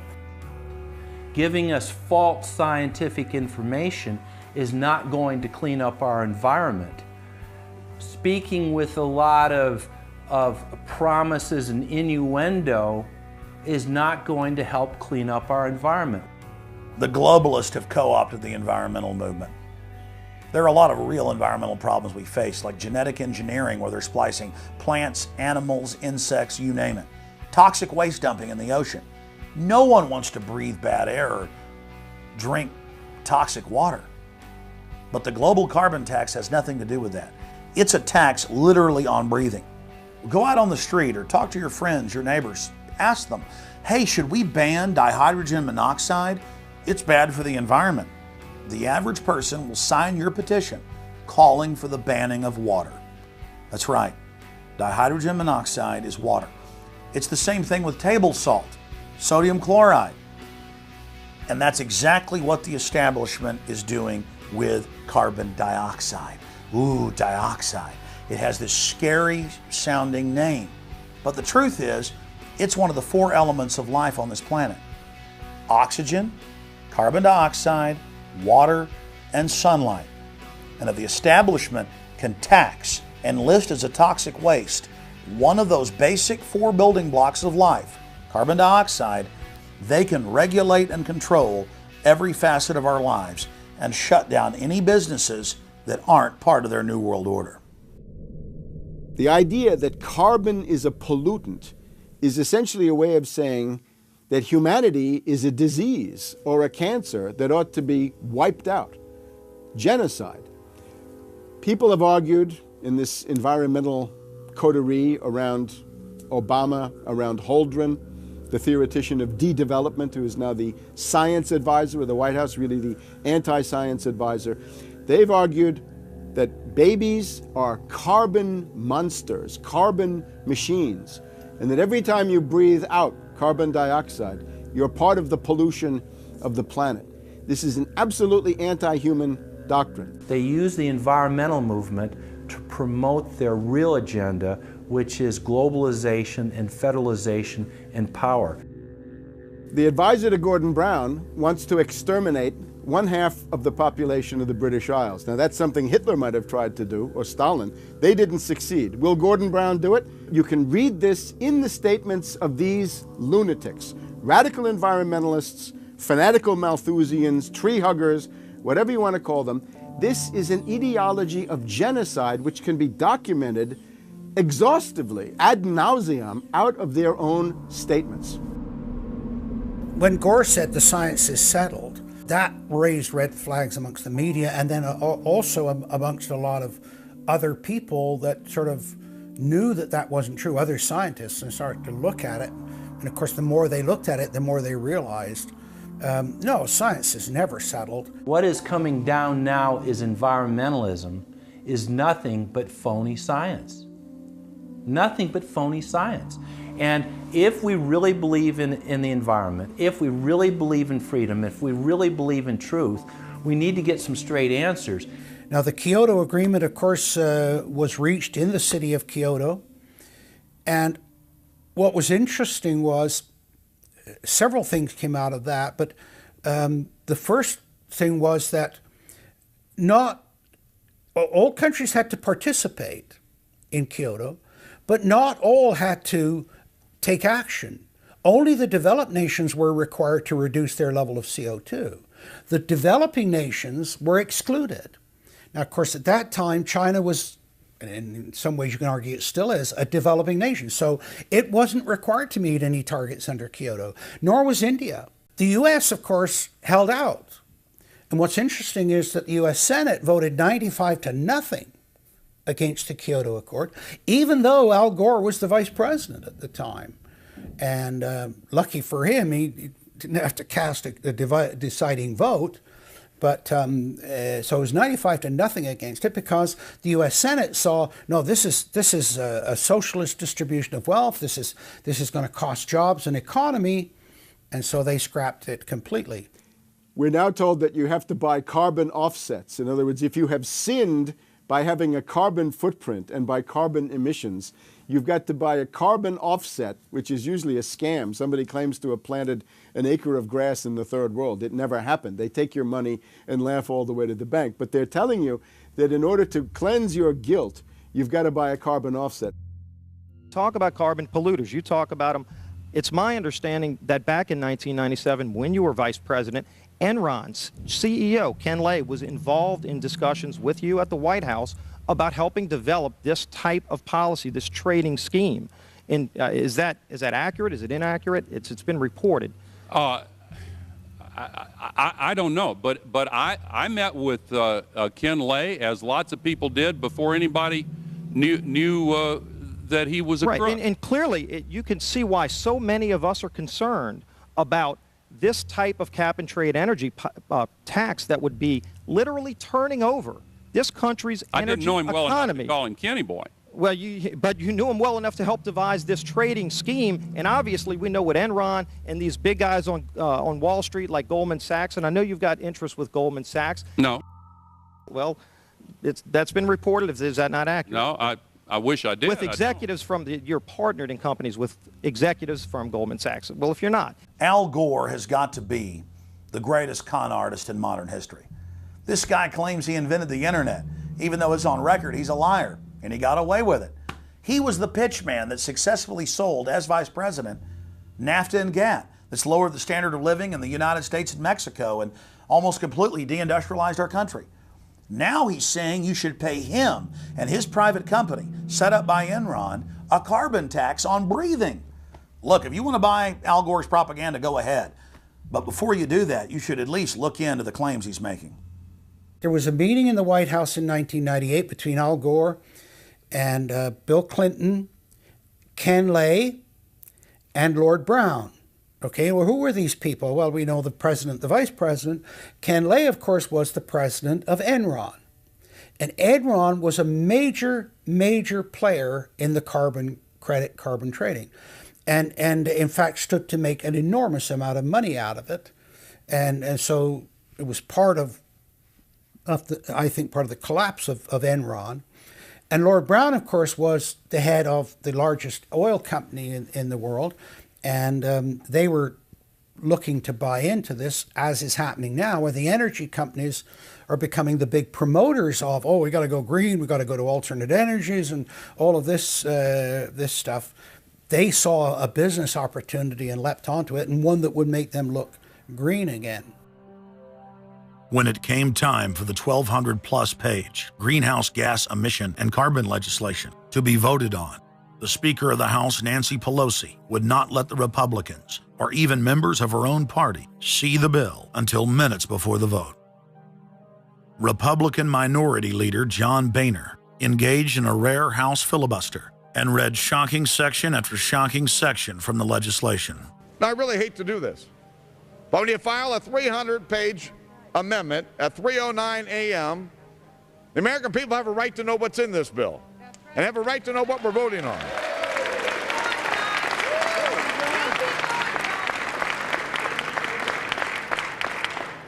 Page 48.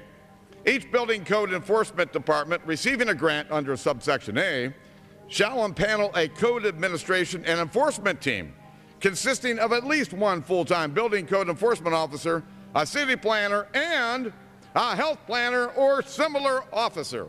I can take you to Chickasaw, Mercer County in my district.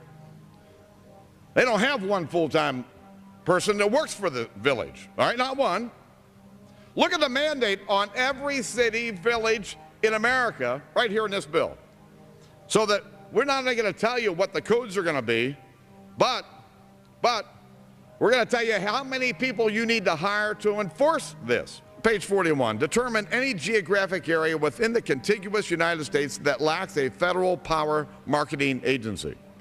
Because, you know, we can't move power around the country without a federal power marketing agency.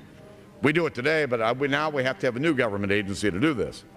All California housing standards are now going to be imposed on every American community. You don't have the right to have your own building standards in your community or in your state. Hell no, the federal government's going to tell you what they are.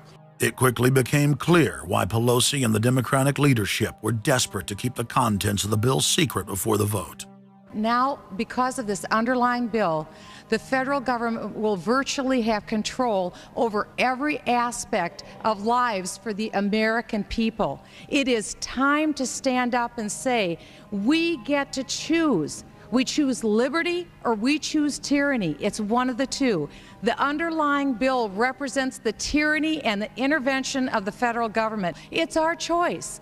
What will we choose today? Will we choose liberty or will we choose tyranny? And I know that we'll be facing the single moms that heard from last summer. They can't afford the gasoline bill. They can't afford the propane.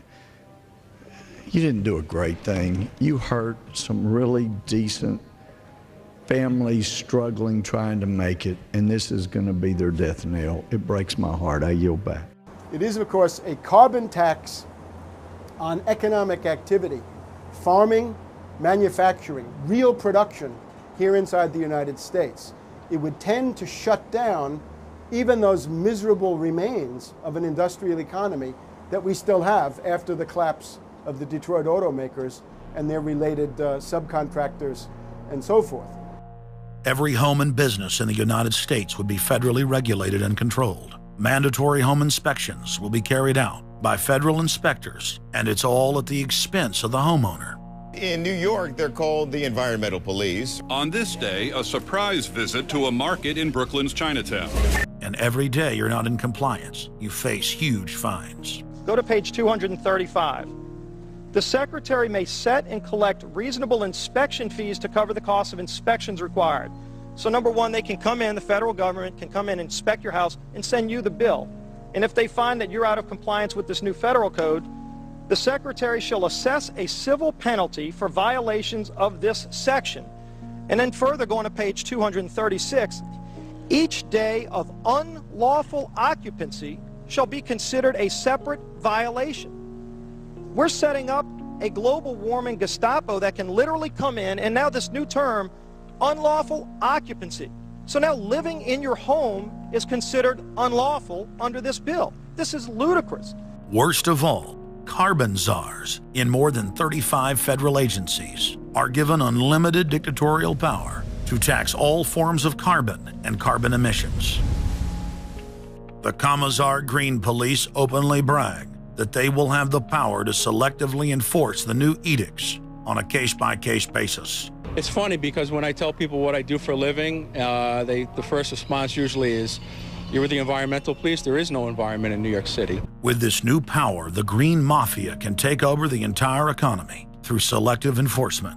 We know, Madam Speaker, that this national energy tax will cost the American people $2 trillion. We know that. We know this will result in a loss of 2.5 million jobs every year for the American people. We know that. We know this will result in a reduced standard of living for Americans. We know that. What is the point and what's the benefit? The same central banks that have stolen more than $50 trillion from national treasuries across the planet are now creating a new derivatives fraud through the cap-and-trade carbon tax system that dwarfs their previous Ponzi schemes. We've just watched a financial meltdown in this country, the likes of which hasn't been seen in some time. Now, if people like credit default swaps, they're really going to like the carbon swaps that are going to occur and the carbon future swaps. We spent a full day in this committee last summer talking about the manipulation of the energy futures market in oil. We're going to create, I fear, another such system that people who have an inclination to react dishonestly to systems are going to actually have a new opportunity. Is that not a problem? A select group of central banks are lobbying for the same legislation to be passed worldwide. Once the so-called green economy laws are in place, only global megacorporations and their subsidiaries will be allowed to do business. Van Jones, Barack Obama's first green job czar, has stated repeatedly on the record that the new green economy is only a cover for a complete revolution against capitalism and the total redistribution of wealth. But what Van Jones doesn't tell his sad followers is that the elite are bragging that the modern green movement was designed from its creation to destroy the middle class and transfer all wealth into the hands of a super elite. They're not doing this to uplift the poor. No, the goal is to enslave the planet and usher in a new dark age. Every nation on Earth is in the process of, or has already passed, its own set of carbon tax laws and regulations. If their plan is successful, every nation on Earth will not only pay tribute to the powerful world government, but every facet of human life will be regulated by the technocratic global planners. Under the carbon tax scheme, China, India, Mexico, and over 150 other nations are exempt from the global tax system. You see, the bankers already own and control the third world. Their final target is the middle class of the West. Once they've dismantled the economies of the United States, Europe, and Japan, they believe no one can stand in their way. In short, the New World Order is a global corporate takeover. In their global corporate state, there is no room for individuality, sovereignty, or independence. As their program begins to face more and more opposition, lawmakers and supporters of the man-made global warming hypothesis want laws to be passed, making it illegal to question their theories. Recently, the head of Greenpeace was forced to admit that the Arctic and Antarctic ice caps grow in the winter and shrink in the summer, and that this is all part of a natural process driven by the tilt of the Earth and the Sun. The cosmic radiation coming from space, the amount reaching the Earth is affected by the strength of the Sun's magnetic field. So the magnetic field of the Sun is almost like a gateway controlling the cosmic radiation reaching the Earth. The magnetic strength of the Sun is also related to the number of sunspots.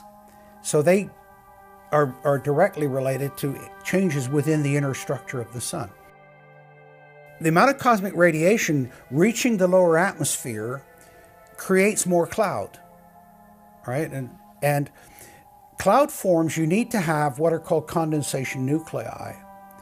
That is, little particles around which water can change from water vapor or gas into water droplets, minute particles that are visible in the form of clouds. We've known for a long time that there was more cloud than the amount of particles in the atmosphere, because we assumed it was clay particles and salt particles that were creating this condensation process. But there was this gap. We now realize, of course, it's the cosmic radiation that's doing it. So what the cosmic radiation is doing, controlled by the magnetic field of the sun, is it's like putting up a screen in the greenhouse and blocking out the sunlight. And of course, that then affects the temperature of the Earth. That's why there's a relationship between the sunspots and the temperature on the Earth. So we now know the mechanism, but they completely ignore that. More than 31,000 scientists from across the United States, including more than 9,000 PhDs from the fields of climatology, atmospheric science, earth science, and hydrology, signed a petition rejecting man-made global warming as a scientific fraud. This shattered the hoax of the so-called consensus that the mainstream media had been pushing for years, that every scientist on Earth believed that man-made global warming was a fact. If the people are able to block their carbon tax takeover, the elite's agenda to establish a planetary world government will collapse. To force their unpopular agenda upon the planet, the controllers are racing to complete the construction of their police state control grid. Borrowing from tactics used in the past by communist, fascist, and other totalitarian regimes, every form of classical textbook tyranny is now being implemented in the West. In the United States, the central government is federalizing local police. State and local officers are in a great position to collect important information on terrorists and their allies, and the Terrorist Screening Center stands ready to help you.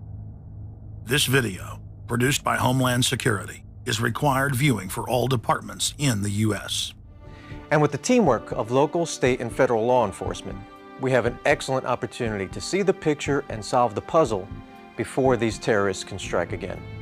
State, county, and city police now take their marching orders directly from DHS and FEMA. The videos and training manuals turn peace officers, once guardians of the Republic, into secret police. See way down there? There's a woman taking photos of the dam. Someone called 911 and reported a suspicious person. As you guessed, she's gonna be a Category 3 hit. And since it's very important that we don't let her know that we know, both the dispatcher and the officer need to make sure she doesn't hear the radio traffic. Stand by. If I could ask you to wait right here, please. Sure. Everyday items and activities are listed as proof that you are sympathizing with shadowy boogeymen of terror. Of course, he's going to keep his eyes open for anything interesting or unusual in the car. That would include cameras, binoculars, video equipment, GPS, maybe things like sleeping bags that suggest they're living out of the car. From their inception, Homeland Security and Northcom were set up to dominate the people and the states, not to fight the CIA-created Al-Qaeda. Patriotic members of the military and law enforcement, at great risk to their lives and careers, have sent this filmmaker federally and internationally produced law enforcement manuals, textbooks, documents, and videos. The MIAC report, distributed to Missouri law enforcement, lists gun owners, libertarians, constitutionalists as potential terrorists. The federally written document went on to list Ron Paul, Bob Barr, and American flag bumper stickers as dangerous paraphernalia linked to white supremacists. Even before 9/11, FEMA was quietly indoctrinating local police to have a hatred of the Founding Fathers and everything our constitutional republic stands for. Who was the first terrorist organization in the United States? Who? Founding Fathers. Founding Fathers. You mean Thomas Jefferson? Oh, yeah.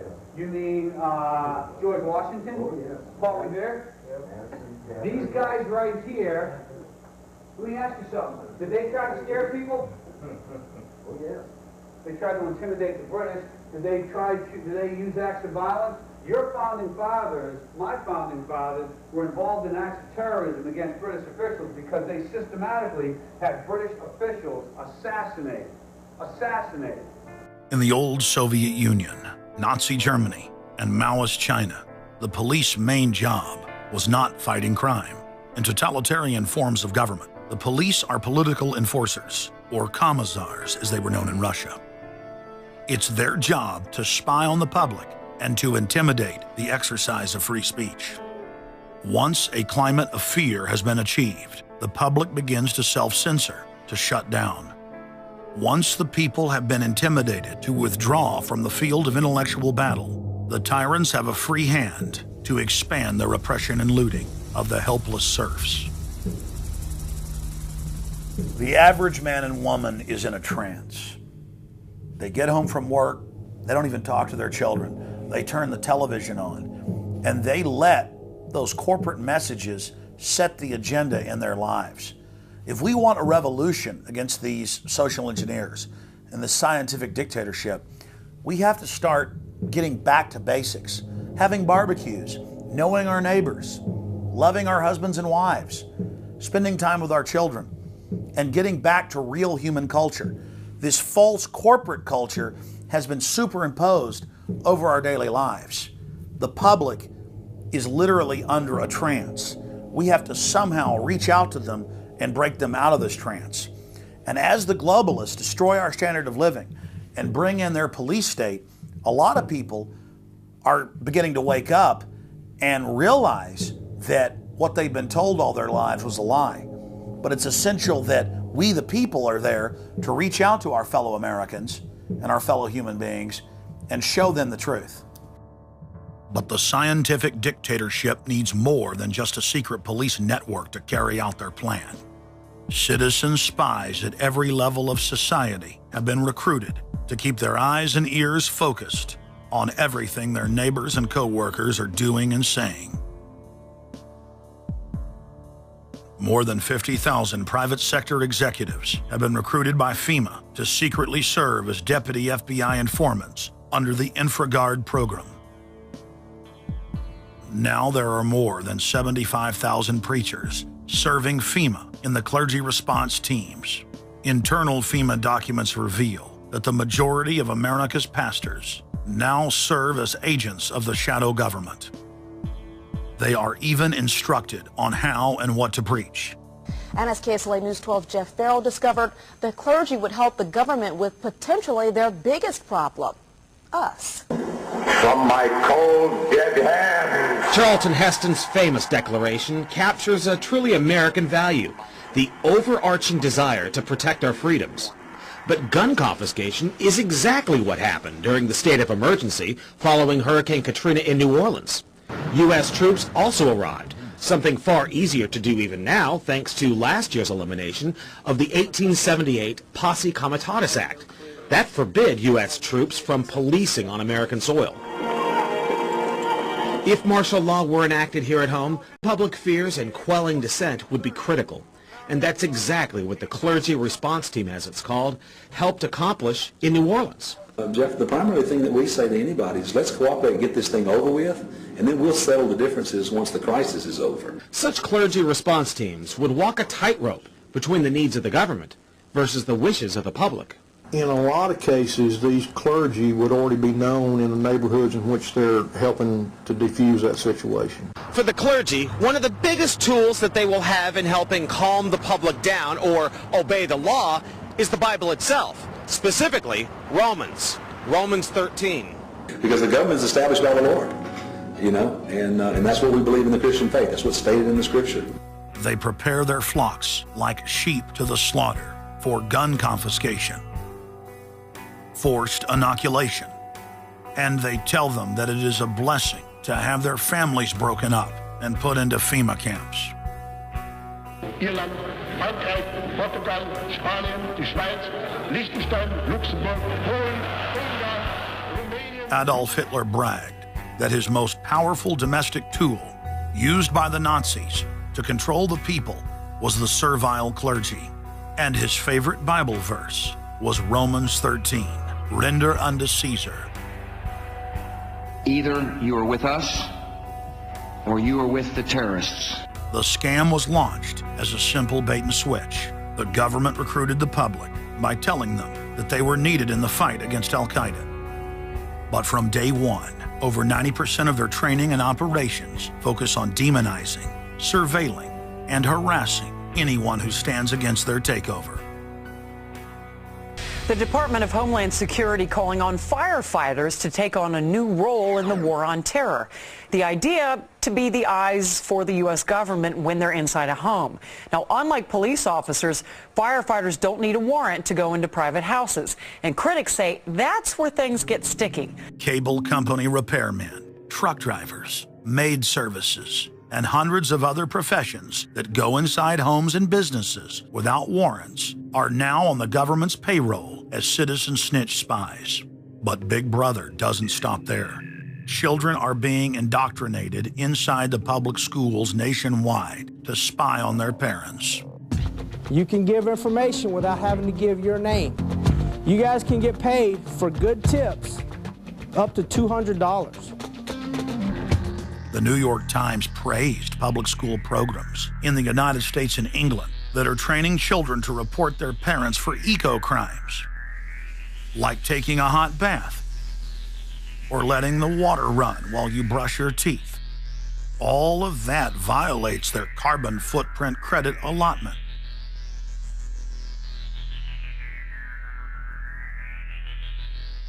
Check it out, check it out. And that's where we come in. We're the carbon cops and we're on the lookout for energy wasters. Our job is to get all Australian households to cut their carbon emissions. So Carbon Cops is a program that looked at energy use in a domestic sense. We went into people's houses and got them to reduce their energy use by 50%. Sadly, the Boy Scouts of America have now contracted with the Department of Homeland Security and are now training more than 20,000 Boy Scouts in anti-terror urban warfare mount training. The federal grants are very specific. The Scouts are trained to carry out seek and destroy missions against disgruntled veterans of the U.S. Armed Forces. Good evening, everyone. Homeland Security is enlisting some unlikely new recruits to fight terrorism and help with other emergencies. The Girl Scouts. Girl Scouts across the country and here in East Tennessee are now taking part. 9-year-old Elise Murphy has already earned a lot of Girl Scout patches. And now, every member of the 3.4 million Girl Scouts of America is now being trained by the Federal Emergency Management Agency to aid and support Homeland Security in disaster and anti-terror operations. One of the things that if you talk to our generals, they are desperate for is a civilian counterpart to our military forces. Everybody somewhere between the ages of 18 and 25 will serve 3 months of basic training and understanding in a kind of civil defense. So is this compulsory then? Well, you have to, in a sense, it's required of everybody, 18 to 25, 3 months, and at some point at that point you do it. Creating citizen armies in one way is, it's disgusting, because what you do is you get young kids and you can mold their minds easily. And we saw them chanting and crying, and they'll follow any leader, whether it's in a black shirt, a brown shirt, a red shirt, whatever the shirt might be. Another branch of Homeland Security, the Corporation for National and Community Service, is setting up literally hundreds of other private uniformed youth groups. The White House has introduced legislation to establish forced national service for all Americans between the ages of 16 and 64. In 2008, the North American Military Governorship, known as NORTHCOM, announced that they had deployed 4,000 regular Army troops inside the United States to deal with civil unrest because they knew that their offshore masters were about to rob the United States blind. In 2009, the Pentagon requested funding from Congress to deploy 379,000 military personnel in thousands of communities across the United States. And now, legislation has been introduced in Congress to expand a system of FEMA concentration camps across the United States under the National Emergency Centers Act, H.R. 645. The Republic is hanging by a thread. The last vestiges of our free system of government are being swept away. You know, you got time to watch baseball, you got time to watch football, you got time to entertain yourself, but I think a knowledgeable public we're losing, and we've got to get people back on track to paying attention, because if you don't pay attention to your government and what they're doing, you're going to pay some dire consequences for it. Unless we become active and become influential in the power centers of society, there's nothing we can do about it. Just knowing about it is not enough. And as long as we are given at election time an option between the Republican candidate or a Democrat candidate, both of whom have been selected by members of the Council on Foreign Relations and both of whom have the same general policies, that's not going to change anything either. So the real issue is, so what? And the answer is we've got to recapture control of the power centers of society. The people have a decision to make. Our nation has been seized in the jaws of a global corporate takeover. The republic is passing into history. We're losing our freedoms. And it's up to every man, woman, and child in the United States to decide whether we're going to be fooled by the slick propaganda of the social engineers or whether we're going to restore the republic. The values expressed by our founding fathers and the Declaration of Independence and other documents are very important to these times, and it's now our chance to manifest those documents. Now is the time for all good men to come to the aid of their country, because the country is being stolen from us in broad daylight. Not only stolen metaphorically, but financially as well. The numbers don't lie. The American people, having been educated as to the truth, then have to rise up and demand and get a government that starts serving them. We need a change, and it isn't going to come from Democrats and Republicans. It has to come from the American people. Dissension is the greatest form of patriotism, and I believe that. Because if you don't hold your elected officials' feet to the fire and pay attention, you are going to get bad government. So it's imperative for all of us. It's our job as citizens of this great country to pay attention. This is our last chance to not relive history. Hundreds of nations have fallen to tyranny in the last century alone. America is a prize coveted by the despotic megacorporations that now dominate our planet. If their world government is truly to rise, freedom and the republic for which it stands must fall. Now is the time for all good men and women to come to the aid of their country. One of the greatest events in history is taking place before our very eyes. For many generations into the future, our progeny will look back on this time as either a place where humanity rose to the challenge and made a stand against the forces of darkness, or as a time when the planet fell into the grip of a merciless high-tech tyranny.